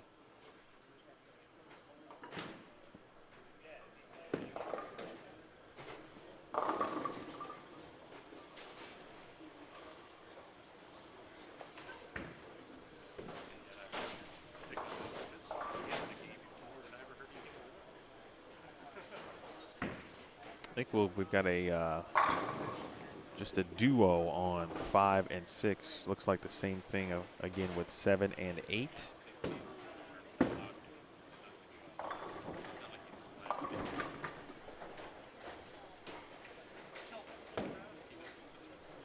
Andrew Kane. Curious if that's he might be throwing a 3D offset. Speaking of Andrew.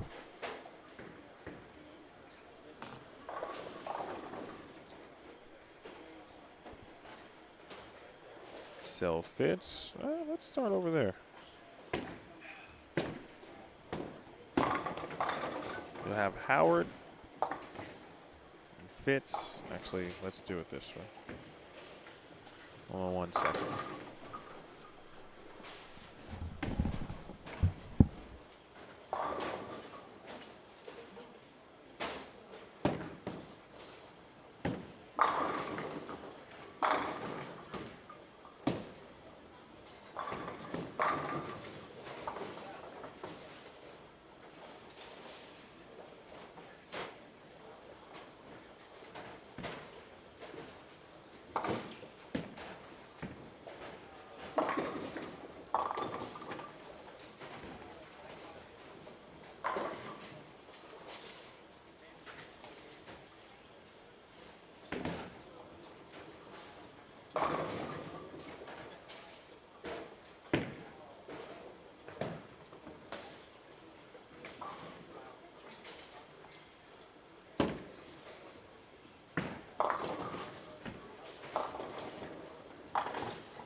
Fitz out there doing it.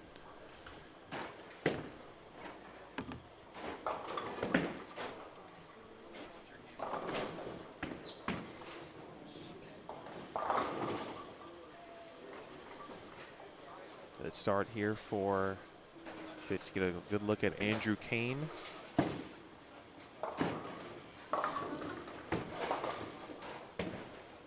Thought that was someone who would be definitely looking forward to bowling this morning based on how the noon squad went. If anyone else has any questions like Steph, who that was a very good question in regards to format. This is the 4th year of the tournament. It's the first year where we've seen Theo's made any kind of significant changes since the inaugural event. First one was held in 2022. You see that big move that Blickenstaff has made. And I guess in the perfect world, you would want to be able to do what Blickenstaff has been able to do. And that is stay closer to the gutter, use what looked to be urethane. And minus a couple of errant shots, he was pretty solid for the first 3. And while that's happening, of course, oil is continuing to be pushed. There's some whole shim developing. It's patterns blending out. So when you do have to move left, you can feel confident in that. Which I don't think he, well, watching, not just he did bowl yesterday, but watching players yesterday at noon, didn't feel too confident, especially moving left because the majority kind of did it a little too early. I'll be curious to know where Fitz started. As far left as he is.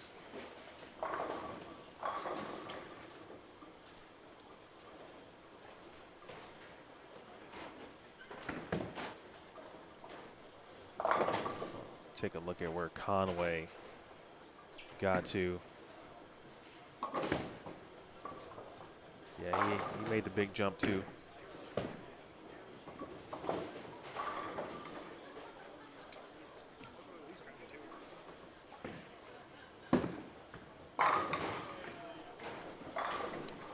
I think if Ryan Howard, man, if he can keep it in play and make spares,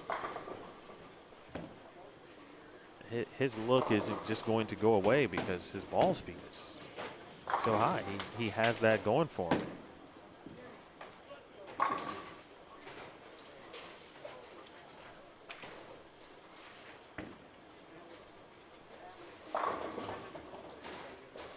Matt Jones now down there on 11 and 12. Acuff did mention, speaking of Derek, that is, he was into a purple. He is, and it's looking pretty good at the moment. I saw Brianna Cote come down before the start of this game and grab a different bowling ball.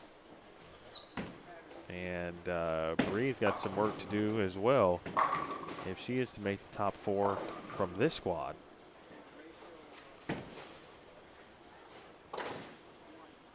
Again, coming up at noon, here are some players who are currently on the roster. As of this moment, Derek Acuff, who joined us for a couple of games. Caden Ament, Carson Bell. I believe Carson bowled yesterday. D-Ron Booker, 2024 USBC Masters champion. Dwight Burns. Very good senior player in this area. Reggie Elliott, Jericho Gatos, Kyle Gilbert, Calvin Hugger, Christine Johnston. She also bowls on tour. Mike Jones. Nate Kiesick, I think Nate bowled yesterday. Brandon Knapp, Hunter Mays. His brother Chris bowled yesterday. Kyle Mikulowski also bowled yesterday. Jessica Nosbush and Shan Nosbush, or Sean, one or the other. Dan Quilt, Michael Sakaden, Chris Sanders, Cortez Shank is bowling. Kenneth Thurman, Zach Van Dusen, and Bob Wiley. Happy birthday to Bob. That is your current list of players set to bowl at noon. Oh, get a break, Ryan Howard.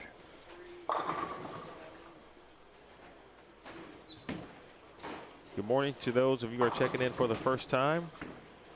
Thanks for those who have been watching since ball 1 this morning. We appreciate you tuning in. I certainly do.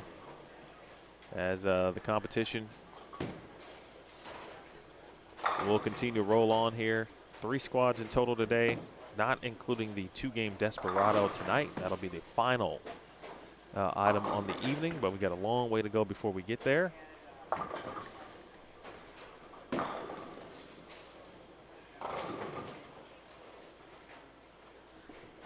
right, let's go next door here. Our shout outs to Charlie, Derek the Iceman Ray, Tyler Milbrandt, Darwin Hicks,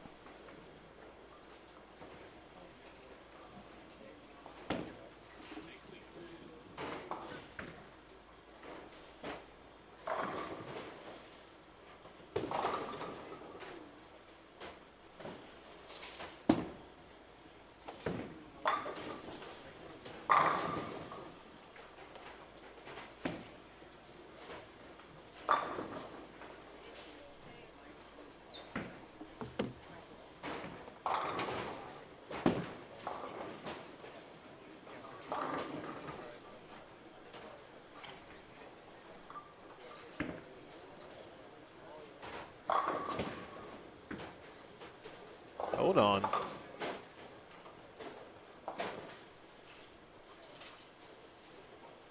Five, 6, 7, and 8 kind of pacing themselves because they only have 2 on a pair.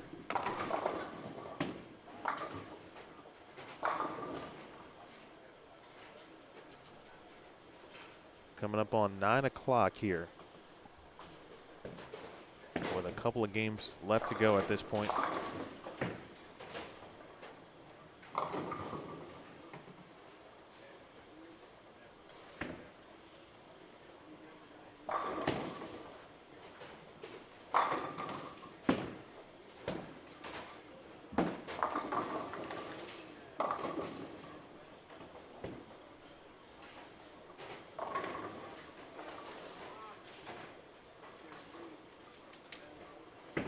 Let's check standings here as well.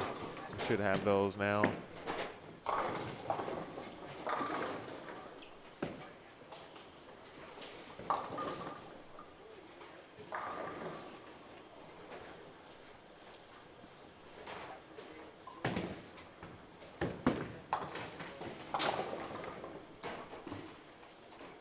Good morning to Ashley.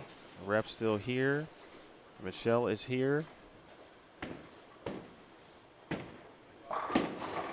Got to tell you, it does not go unnoticed, good people. As long as I've been in this business, in this industry, and doing things, of course, on my own. All of the wonderful support of those who've been hanging out with me for a very long time, and listening and watching across multiple platforms. Another quality shot there from Lickenstaff. All right, let's take a look at these standings. Don't forget, you can filter, and there's a drop down that you'll be able to see squad to squad and then a full listing as well. So we want to go just 7 a.m. today. Michael Fitzgerald plus 46. Plus 46, that's your leader after that 242. Again, the top 2 seeds, or I'm sorry, the top 2 players in each squad receive a 1-round bye. The top 4 overall go to match play, but the top 2 get a bye. Andrew Kane at plus 6. There are 2 players only. Only 2 players plus through 4. With Alec Johnson in 3rd at -3. Troy Blickenstaff 4th at -5. And then you got everybody still in play, like John Conaway, Charlie Price, Matt Zweig, Ryan Howard, Matt Jones, Steve Matthews, and Brianna Cote all tied at -51. Corrine Acuffs at -73. And 11 and 12 already done bowling. They are bowling with the quickness. I think Corrine did go down there and shoot 226.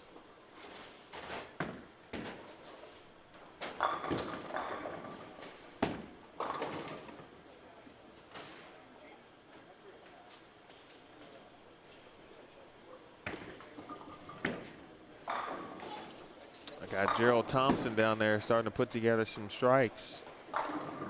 Lefty on 9 and 10. He got a chance to shoot 228. All right, Zweig strategy that no one else is doing. He's taking the lane completely out of play. Oh, look at this. So Blickenstaff then goes from, we saw this yesterday, he's into his backup situation now.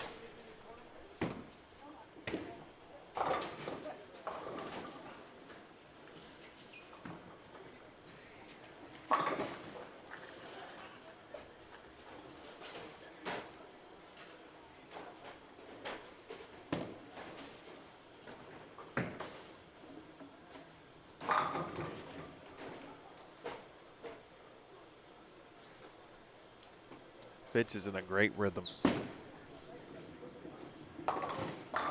He is looking pretty solid. Not quite putting up Ben Perry-like numbers, but he is obviously in position to not only get a bye,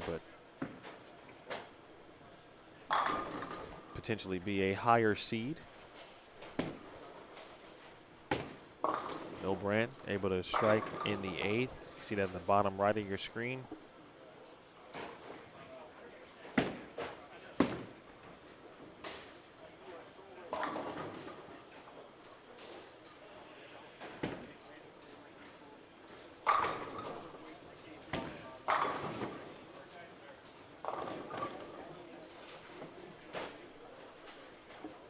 Gerald had that opportunity down on 9 and 10, giving you the radio call of what was happening down there. So it looks like the right lane, or the left lane, excuse me, for Blickenstaff is calls him to say, all right, I'm going to go back up here. Zweig starting to become a part of the story here in the 7 a.m. squad this morning. After a couple of games of trying to do it the quote-unquote right way, the traditional way, and play the lanes, try to shape it, or at least find some hold and all of that stuff.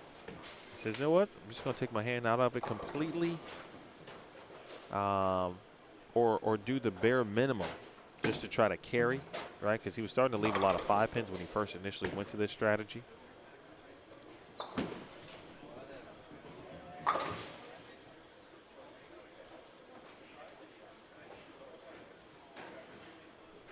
Chris Pulliam, who also celebrated a birthday recently. He's in the chat. Looks like it's a heat wave a little bit across the country.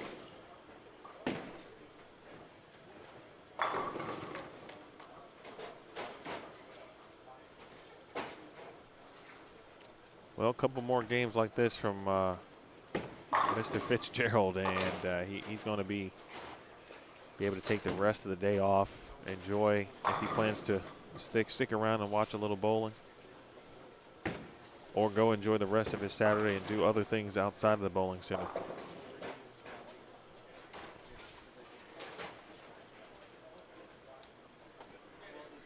We could find ourselves in several tie situations in this squad. Tie for the last spot, tie for a bye like yesterday. Well, that's not your everyday way to get 4. Yeah, see, that's what it looked like bowling on the house shot last night during the ProAm. That's the kind of stuff he was leaving.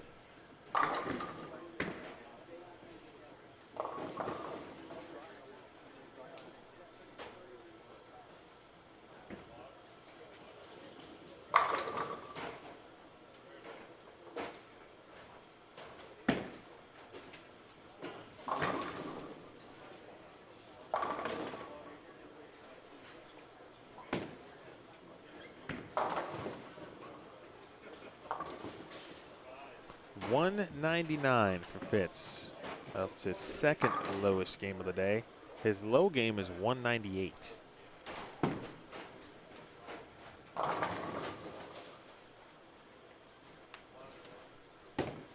I think the 2 players I'm keeping an eye on for the rest of the day, certainly Matt Zweig. And by the time this game is all said and done, he may and is probably going to jump into the number and not look back. The other player, I still think Ryan Howard. As long as he can make some spares, he's going to be A-okay.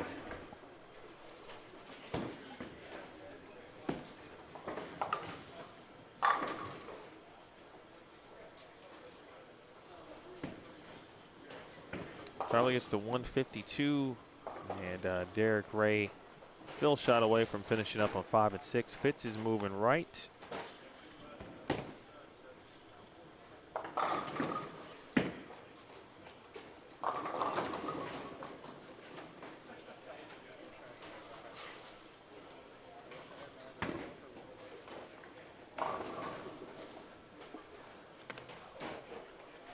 Andrew Kane going to be in the 2 teens. Quality game there for Andrew. I'm sorry, Andrew Kane going to shoot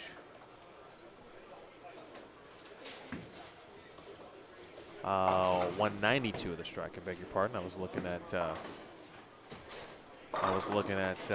John Conaway's score. I beg your pardon. John can strike to get to 211.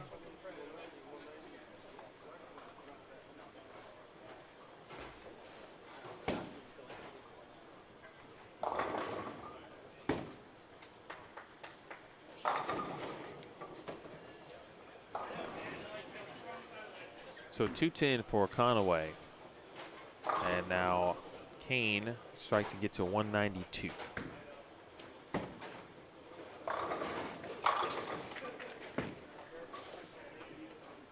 Still a quality game. One split the difference there for Andrew. So Conaway goes into the plus category.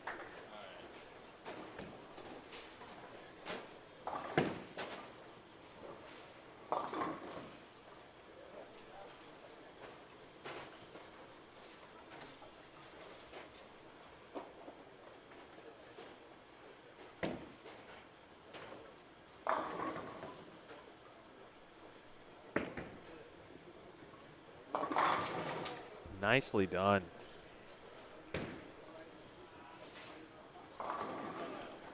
What Zweig is doing. No one else is doing that. We did see some players throw plastic late. This was yesterday.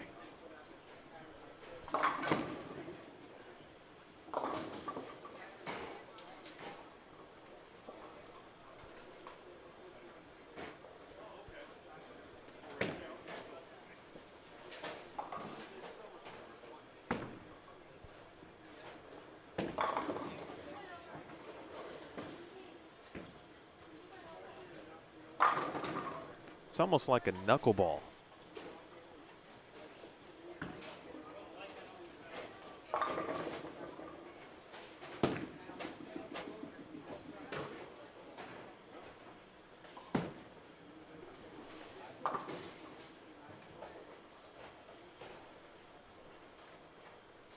This is going to be the highest game of the day by any player. Fitz had the previous high with 242. Gives a look at Urethane. 255 for Zweig. And that's the moment, I think, where he jumps in and doesn't look back, because now he can firmly manage for 2 games. He's a good enough spare shooter to handle that. I guess the question would be, as he does make the turn down to the higher end of the building, he shouldn't theoretically see any big-time transition based on what he is doing. All right, let's look at this again here. And then we'll get to 5, 6, 7, and 8 here in a moment. Michael Arce over there.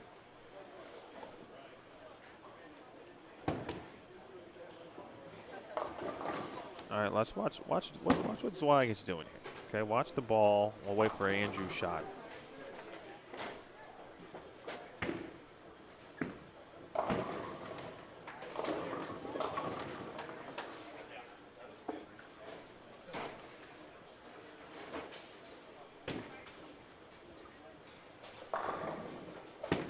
Just kind of knuckling it up there.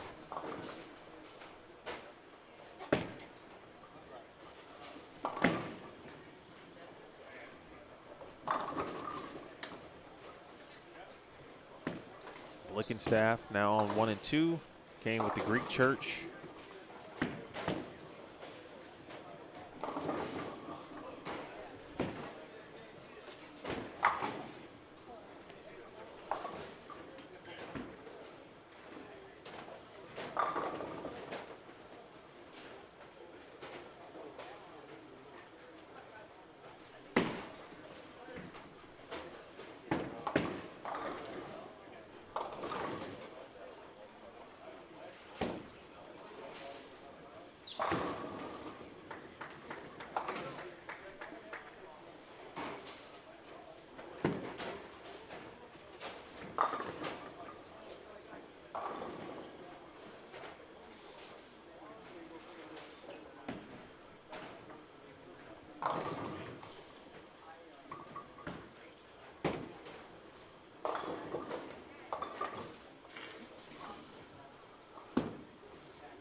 Michael Arcee. McLean Garage Doors. Good start here. Spare double. Next squad is scheduled to begin at noon local.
Mr. 300, that was a good question. I did go down to Axe Map, but he was throwing it to Fever Pitch, which is, that's a blast from the past.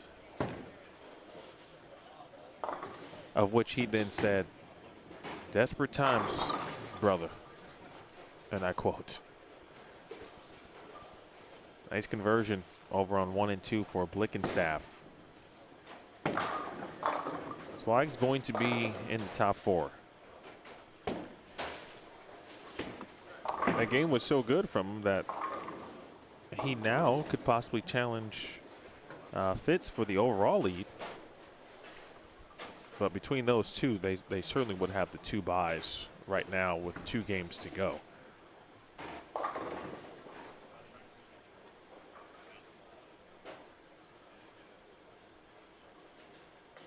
Couple of updates as the scores are being added right now by Theo Duthay. Matt Jones is at -35. Ryan Howard's at -22. Troy Blickenstaff's at -17. Andrew Kane is -2. We'll have the rest here in a second.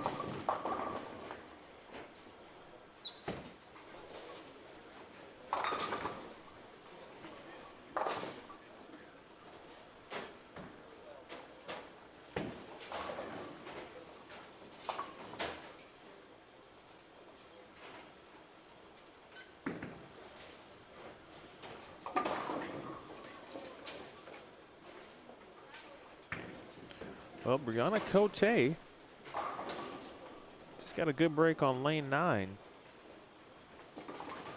But she's got a max at 269 with 2 frames to go.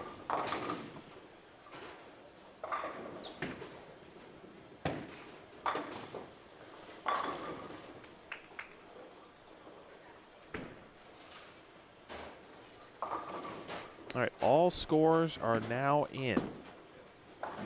Michael Fitzgerald plus 45. Matt Zwei is now 8 pins back of the lead on this squad at plus 37. Charlie Price plus 11. John Conaway fourth at plus 4. Again, Conaway hanging in there at plus 4. Andrew Kane fifth, minus 2. Troy Blickenstaff is 6th at minus 17. Ryan Howard is 7th at minus 22. Alec Johnson is 8th at minus 29. Matt Jones is 9th at minus 10. Corrine Acuff is 10th at minus 47. Brianna Cote, minus 109, as she just shot 140. She did spare in the 9th, so she can still shoot a game in the 240s.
Still going to keep an eye on Howard over there.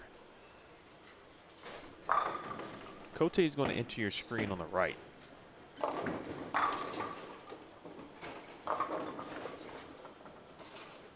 And the 7-pin will not fall, so she will get into the 230s spare strike here.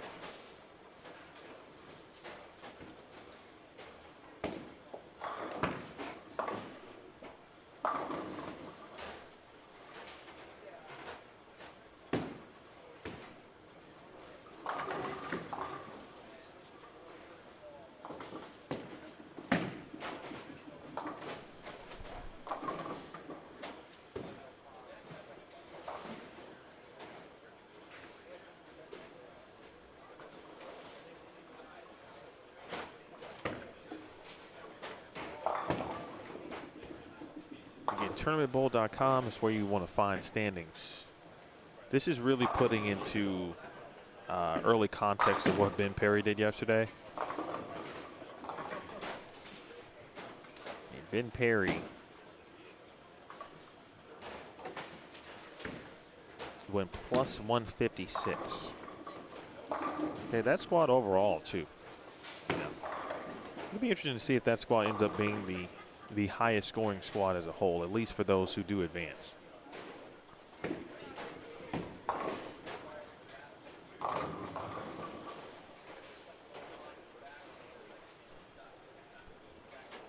Cote does shoot 237. It would take a big game and a lot of help That one just decided to say no. Say no to hooking.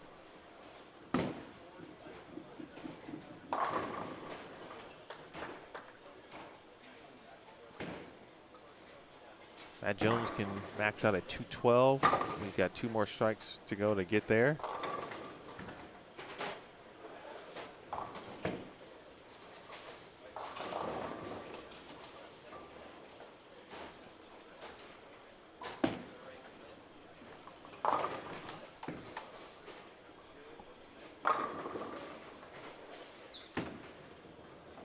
We saw Matt Jones get a nice break there. And he's not out of it yet. Minus 35. 1 game to go.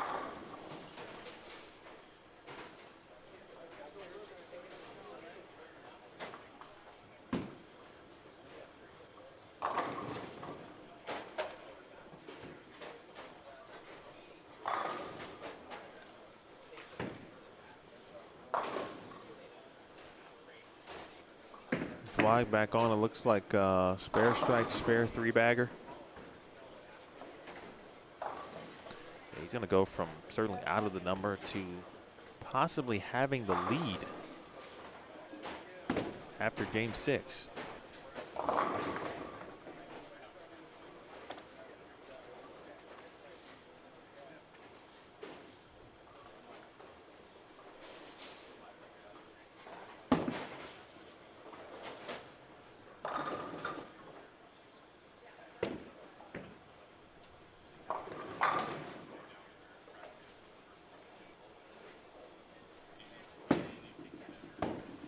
Curious to see how many people will re-enter like immediately from this squad, and for those who do decide to re-enter, how many will wait to bowl tonight at 5, or they may not re-enter at all and just bowl the Desperado.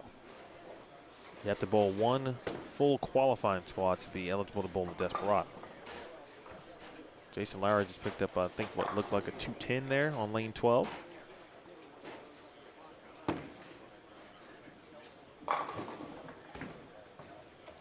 Mike got a little bit of a handful there on that one. Missed left 2. You know, he bowled yesterday, and he was one that was in a little bit early in regards to, you know, playing them left. Jumped way back near the gutter, about midway through the block. Started to have a little bit more success toward the end.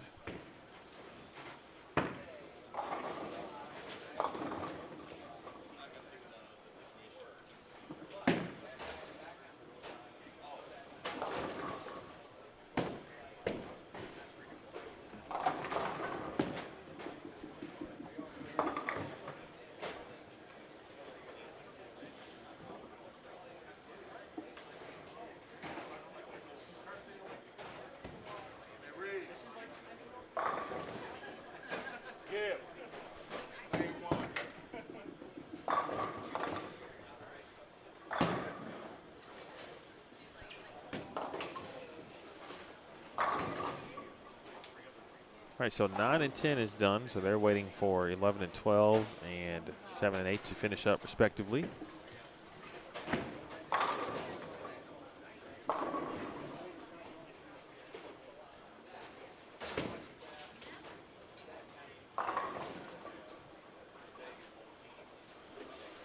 "22 players got up early to bowl this morning. 4 of them will be very happy. And the way it's going, too, you know, when Derek Acuff joined me for a couple games early, we were talking about DJ Kneiffel's score, which is at plus 42 from yesterday. That is looking so good right now in regards to being a top 6 overall score after the 16 players who will get automatic spots once D squad completes tonight.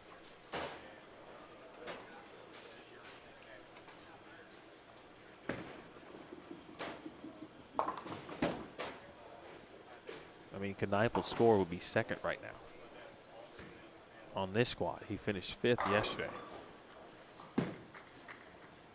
Hook, bang.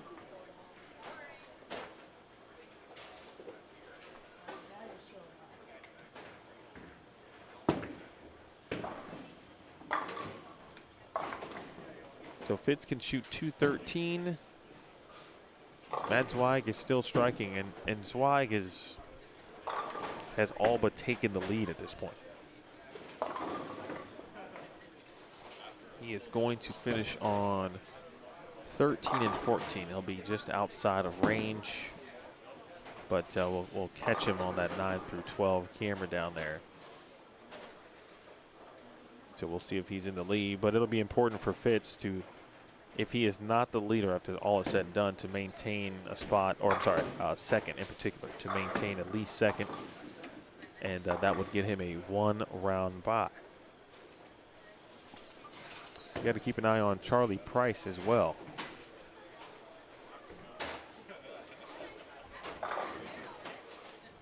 He moved over from 13 and 14, and I don't see any 200 games on that pair.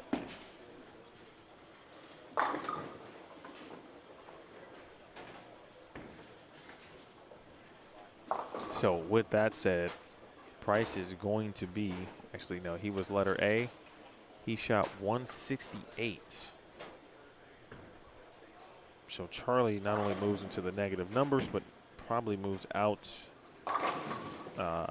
more than likely the top 3.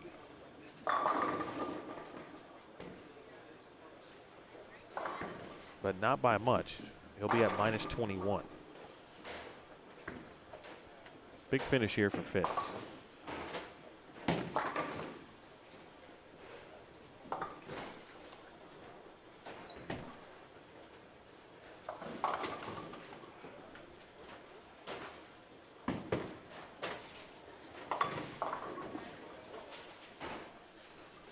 If you're just joining us, we've got 1 game to go here this morning, squad. Appreciate those again for hanging out. You got up early. One for the good guys there for Fitzgerald.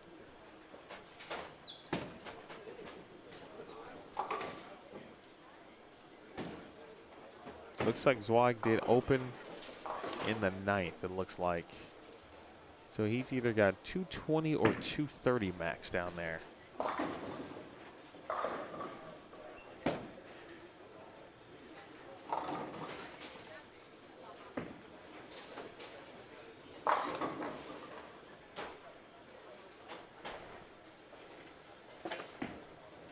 Tyler Milbrand started so well. He moved back to the gutter. Bottom right of your screen. Nice way to end with a 6-pack. For Fitzgerald, 213. He's going to continue to move right. He will finish on 7 and 8. So we will see his final game and know exactly where he is going to be with respect to first or second. Right now, it's between he and Matt Zweig for the top 2 spots. And again, if those individuals receive byes, the top 4 advance to match play automatically.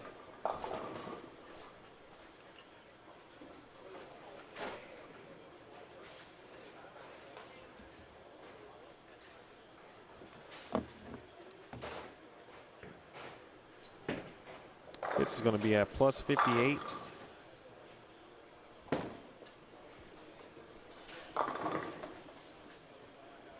Blickenstaff shot 172, and after the really good start for Troy, his last 4 games are now 182, 184, 188, 172, and he's making the walk down to the high end.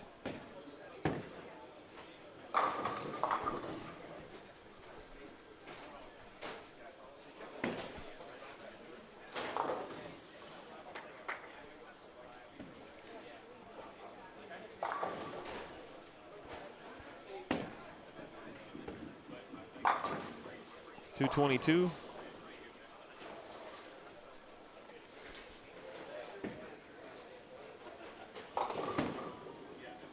Yeah, Zweig just missed the head pin right. He got 6. If you miss them all, it's .222. If he makes it, he shoots .226. And he made it.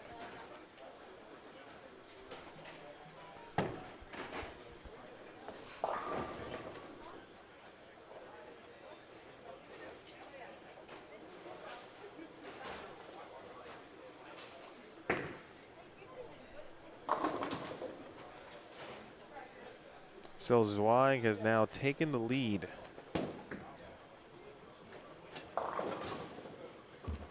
Matt Zweig now your leader at plus 63, Fitz in second at plus 58. Again, the battle for buys. And then, of course, you know, minus anything that is just will be absolutely wild. They're going to be advancing.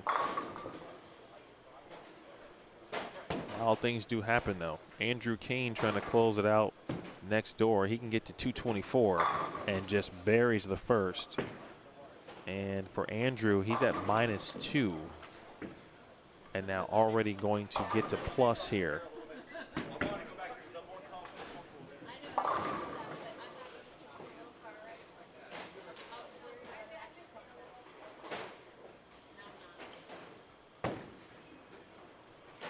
He was 6 pins back of Conaway.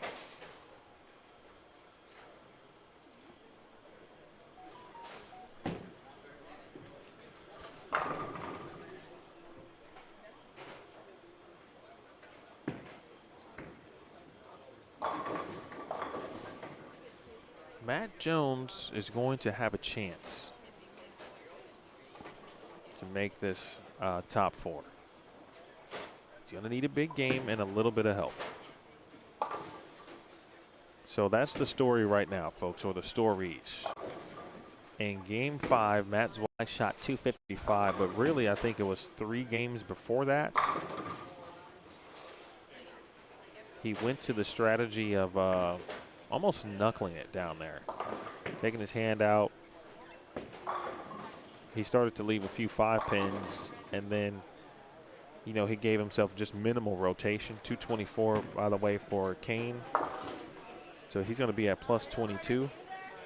But back to Zweig, he goes to that strategy, figures out a way not to leave 5 pins, makes a ball change in the process, shoots 255 in game 5. He's followed that with 226. That 255 had him outside the number. I'm sorry, 255, he was outside the number prior to that. Gets him plus into the number, and of course, you knew he wouldn't certainly look back, and now he's got the lead at plus 63.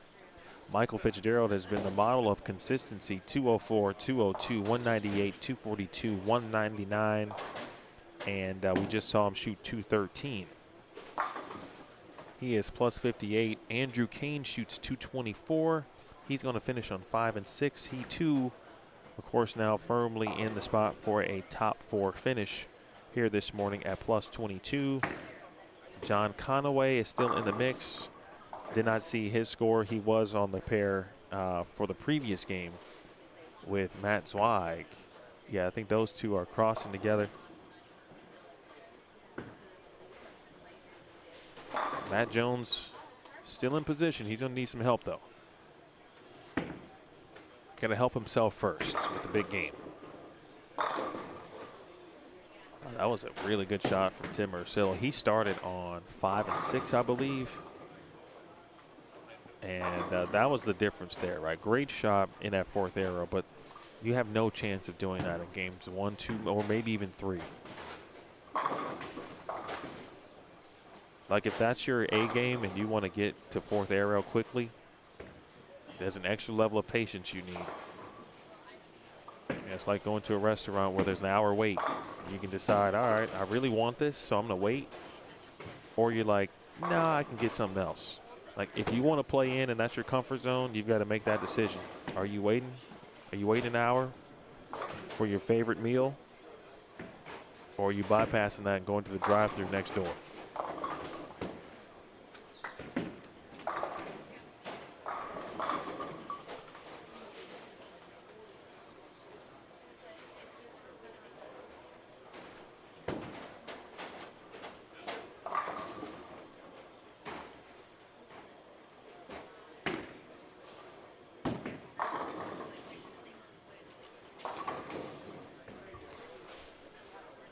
A decent amount of people vote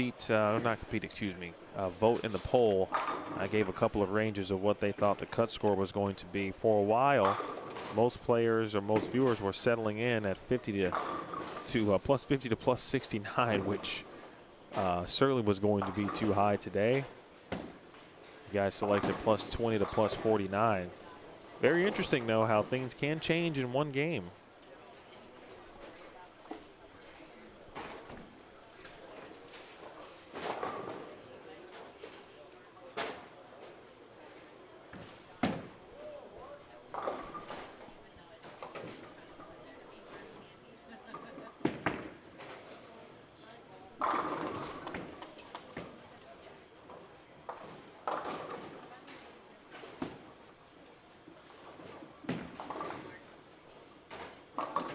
Well, just like last year, Brianna Cote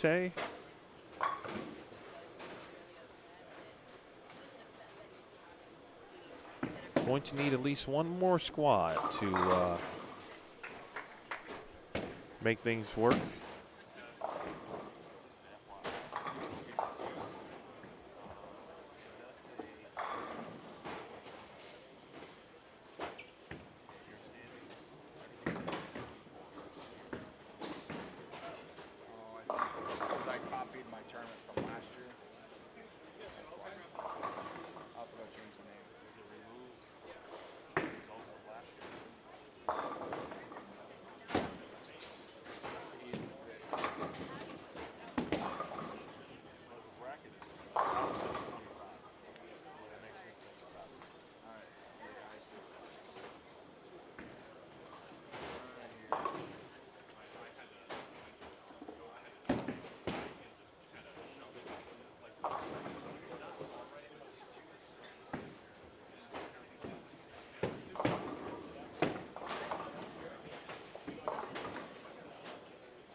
Theo is entering scores as we speak. Fitz is going to give Zweig a run for his money for this lead.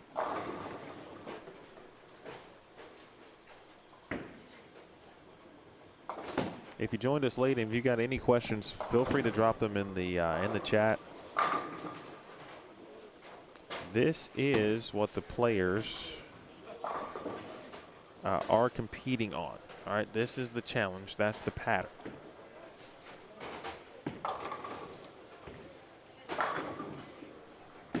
"38 feet, 27.35 mils, 1.55 to 1. That's the ratio on both the left and the right. But supremely flat in the middle of the lane. It takes a few games for the pattern to stretch. Again, if you have any opportunity or ideals of wanting to play in the middle of the lane as a right-handed player early, please remove that. Unless you can do something that no one else can, which if that's on the table for you, by all means, I look forward to watching it. But for the other mere mortals out there, bring your spare ball. Hopefully that part of your game is sharp because you're going to need it, especially for the first part of the block.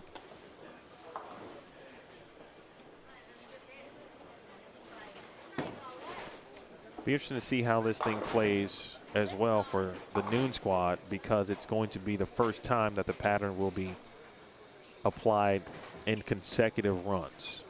And what I mean by that is yesterday they ran it right just one time. Today, one time. Now it's going to be run for the second consecutive time. And in my time on tour, Professional Women's Bowling Association, PWBA Tour, and even the PBA Tour, I worked out there a little bit. Okay, come on, Matt Jones. All the players' reps talk about how the pattern plays tighter and truer each time it is laid out. And so today, the only thing that's going to be on the lanes and in the machine will be this lane condition. So technically they could get harder. That's possible. Hello, Regina. Thank you for those birthday wishes. I appreciate it. Hope your family is well.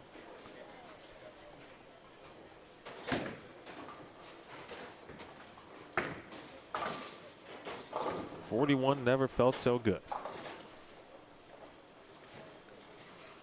And I mean that because I feel pretty all right. And I'm here to tell you and talk to you about what's happening.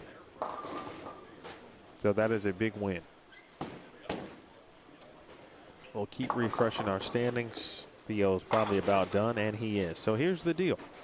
As mentioned, Zweier plus 63, Fitzgerald plus 58. Those are the two players right now who have an eye on a bye. Andrew Kane, third at plus 22. And fourth right now, folks, is not even plus. John Conaway is fourth at minus 18. So we basically have a 1, 2, 3, 4, 5, 6, 7, 8 player race for this final spot because it's minus 18. And right now, that belongs to Matt Jones. Matt Jones last three, 210, 216, 211. His first three, 176, 171, 192. Able to shape the purple. 9 pin.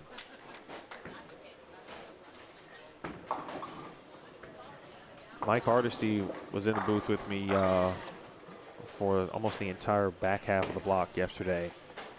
And Matt was watching it, and Mike talked about how Matt has had so much better in the late game moments, late match moments, needing the hits, needing a game late. And here he is again, golden opportunity for him. That's why we bowl the full block. It might take the 7th and final game, but as long as you're in the top 4,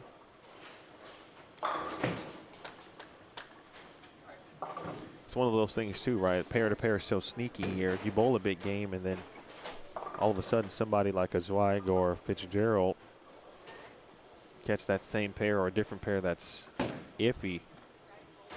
All of a sudden one player shoots 150, another player shoots 250, and you can have a flop that way. That's not going to happen, it looks like, here for Fitz, though. Inching closer to holding on to a spot in the top 2.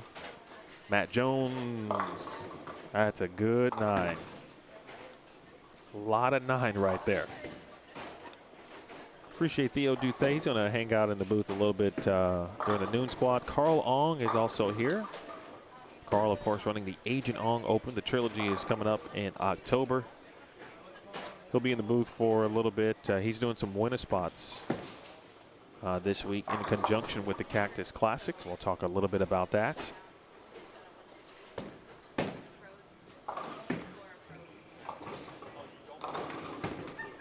And then we'll probably have a player on or two, depending on who's bowling and who's not.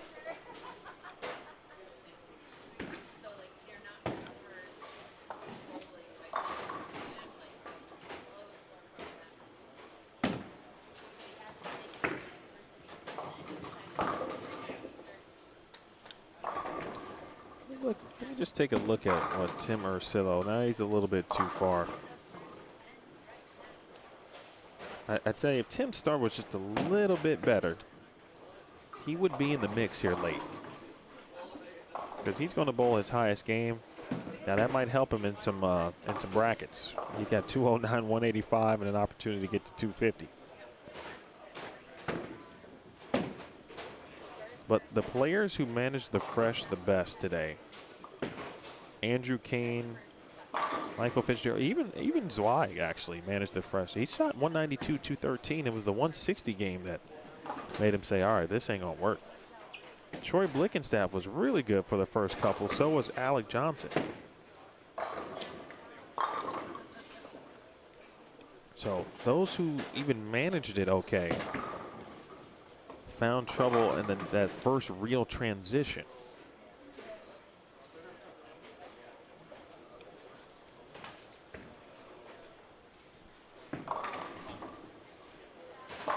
Big shot for Jones.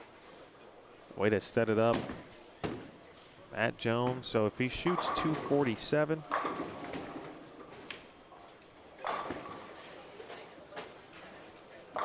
that would put him at plus 23. That's what Matt Jones would have if he shoots 247.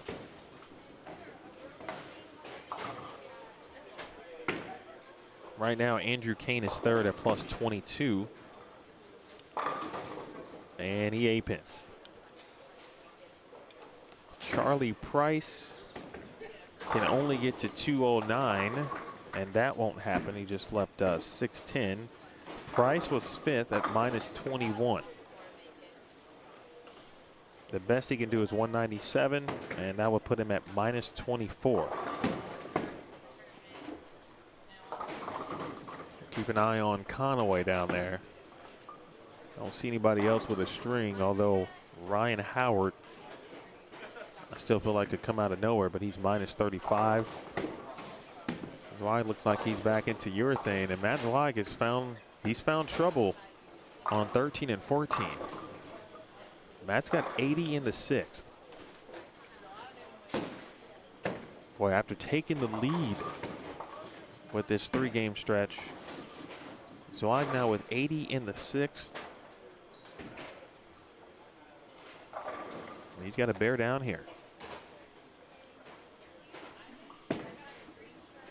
Fitz didn't like that one bit.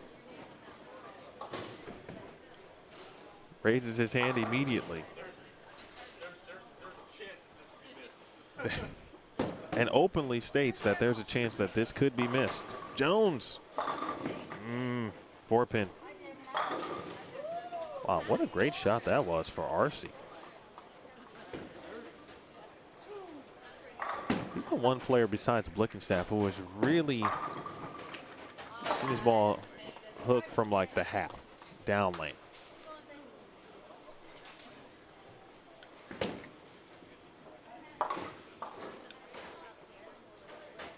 Nice spare by Matt, so this is now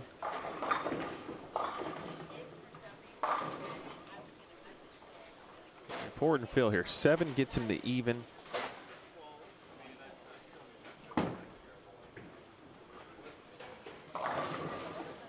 Strike gets into plus 3.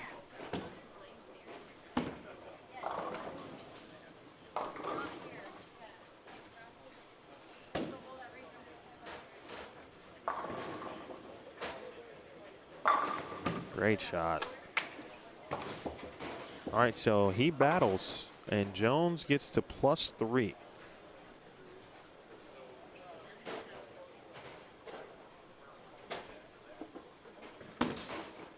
Zweig did make his spare.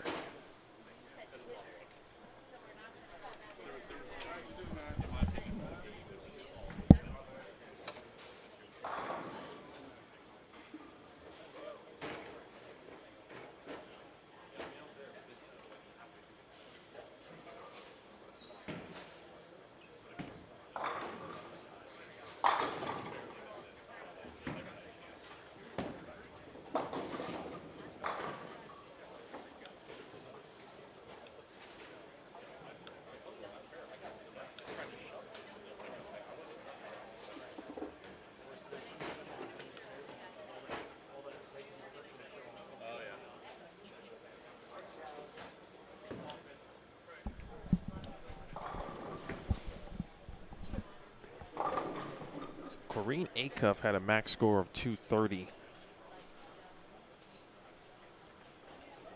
She just missed, I believe, in the 9th frame.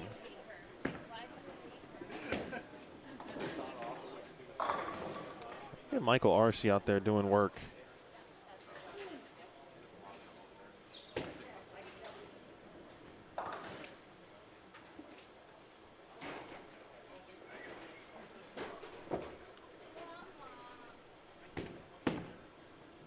The max score, by the way, for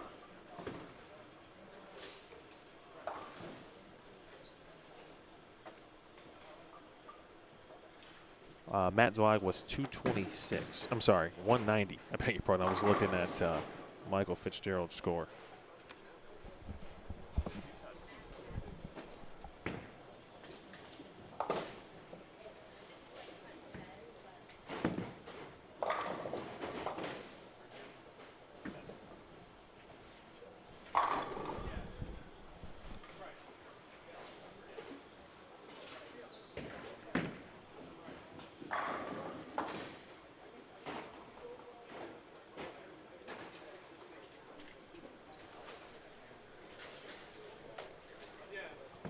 Bonus look here at Zweig. It's a big double. It was not going in the way that he was certainly hoping for. Meanwhile, Kane did open in the ninth. Keith Fung finishing up on 1 and 2 along with Tyler Milbrand, and it just was not fun down there. It's interesting, Michael Arce got to this very point the last couple of games yesterday and started to have similar success. A nice little break after this. Go catch breakfast. Great restaurant here too, by the way, here at Lakeview Lanes in Sun City, Arizona. For those of you who are familiar with the Phoenix area, it's right in between. Sun City is in between Peoria and Surprise. So if you like baseball, you've probably heard of those cities in regards to spring training, and there are spring training facilities in both Peoria and Surprise. And of course, the surrounding areas like Glendale, for example, as well as Mesa.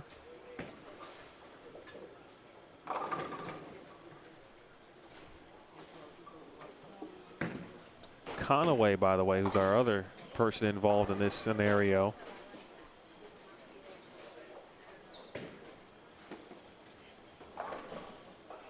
He's going to be in the 160s. 162 with count. He just split.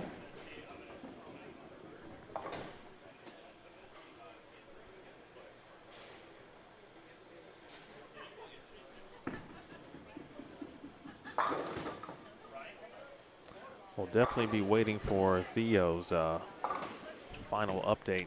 Conaway does shoot 162. There were too many players who could have snuck in there somehow because of the lower scoring pace. But Fitz gets to plus 84. Might be your leader of this squad, but he's definitely got a bye. Just a matter of, is he going to be first in this squad or second? Actually, no, now that I say that out loud, he will be first. That's why I can only shoot 190. So Fitzgerald will lead this squad. Andrew Kane shoots 192.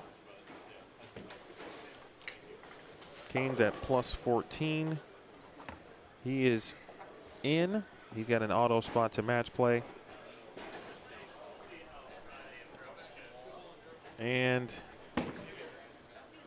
Zweig with the washout there. His max score is now 167.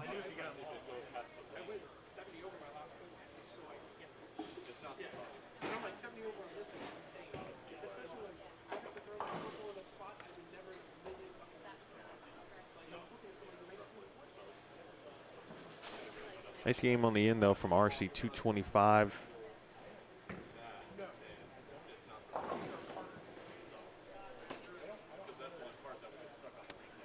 That's a good spare from Zweig. You don't want to leave it to chance.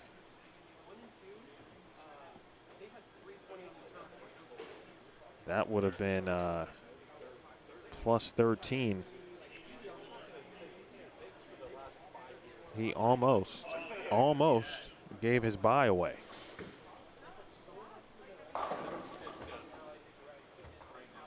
Assuming things and no one else got in or made any significant moves, if Zweig did not make that washout, Andrew Kane may have ended up second on this squad. He would have been in front of Zweig by a pin. All right, so we will indeed wait for Theo's official numbers, as we will certainly need the official ones today.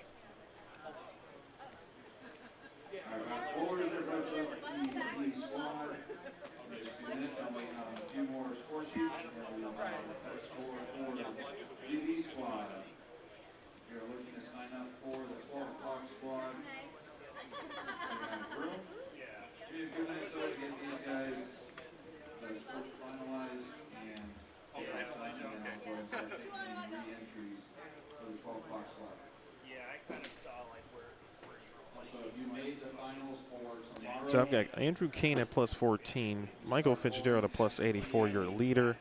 Matt Jones got to plus 3, so I think it's Fitz. And then Zweig did indeed shoot 166.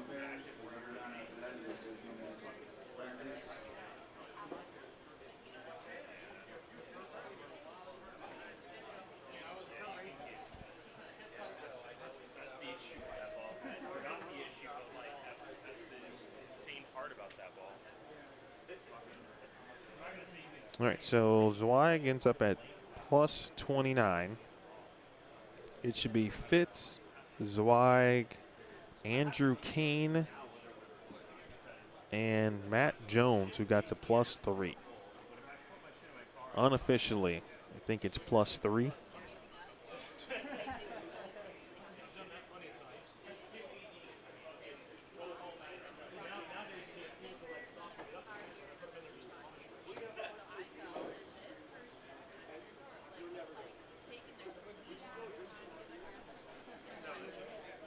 Again, very, very, very, very, very, very unofficial.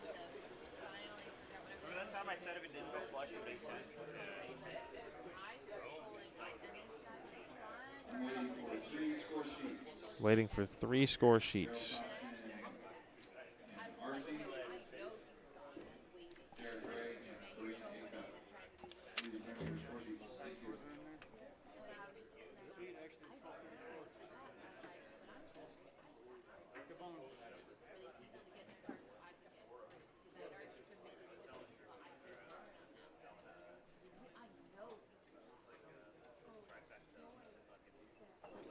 So far, it looks like that is what we're going to have, plus 3. Oh, Ashley is very familiar. Well, Ashley, I would suggest next time you're here, come on out to Sun City. You probably know it's this area is in a retirement community, but they do run some sweepers and such. A lot of what they do is for the Sun City Bowling Association, like the ProAm last night. I believe that was all for the members of the association, or at least within the community itself.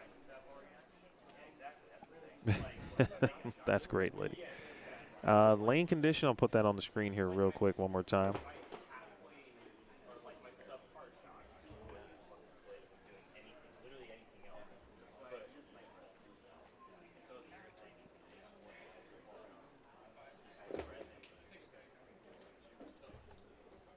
That is what players bowled on today and will throughout the week, or the weekend, excuse me.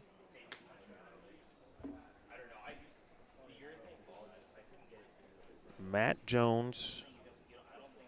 There were a few stories. Fitzgerald, model of consistency. Michael Fitzgerald. Second at plus 29, Matt Zweig gets a bye. If he did not make that spare, Andrew Kane would have gotten a bye, a plus 14.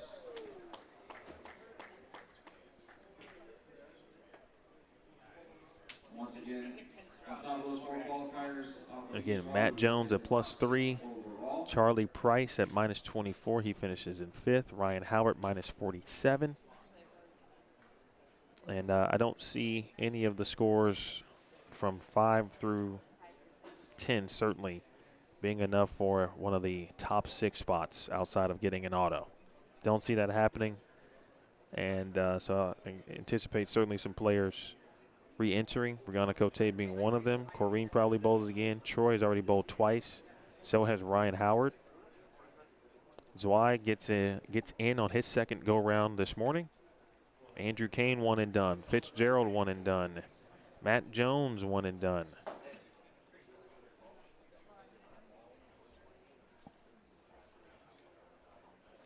All right, so plus 3 is the number.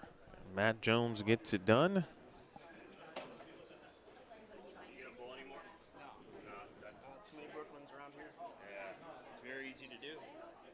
Is there Troy Blickenstaff? Keith Long asked him, was he going to bowl anymore? And he said no. Who knows? It could change later. Once he sees maybe what happens at noon, he'll give it maybe one more go. Could end up bowling Desperado.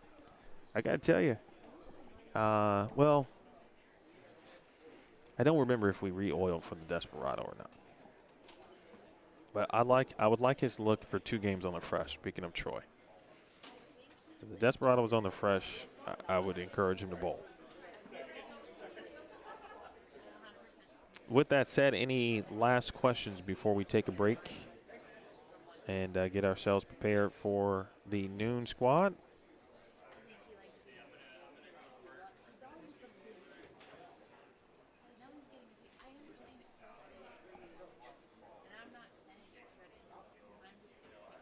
I doubt there is, certainly.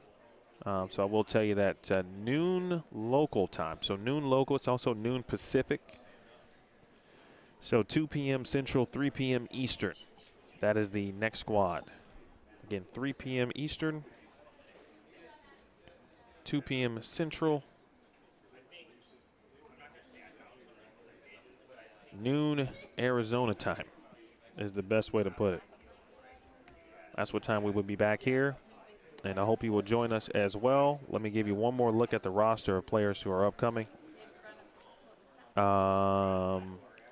Derek Acuff, Caden Ament, Michael Arce, Carson Bell, D-Ron Booker, Dwight Burns, Reggie Elliott, Jericho Gatos, Kyle Gilbert, Calvin Hugger, Christine Johnston, Mike Jones, Nate Kiesick, Brandon Knapp, Hunter Mays, Kyle Michalowski, Jessica Nosbush, Sean Nosbush, Dan Quilt, Michael Sagaden, Chris Sanders, Cortez Shank, Kenneth Thurman, Zach Van Dusen, Bob Wiley, and Sean Wood. Those are the players not including re-entries from this squad who will be competing at noon local, 3 p.m. Eastern time. With that said, I will bid you farewell for now.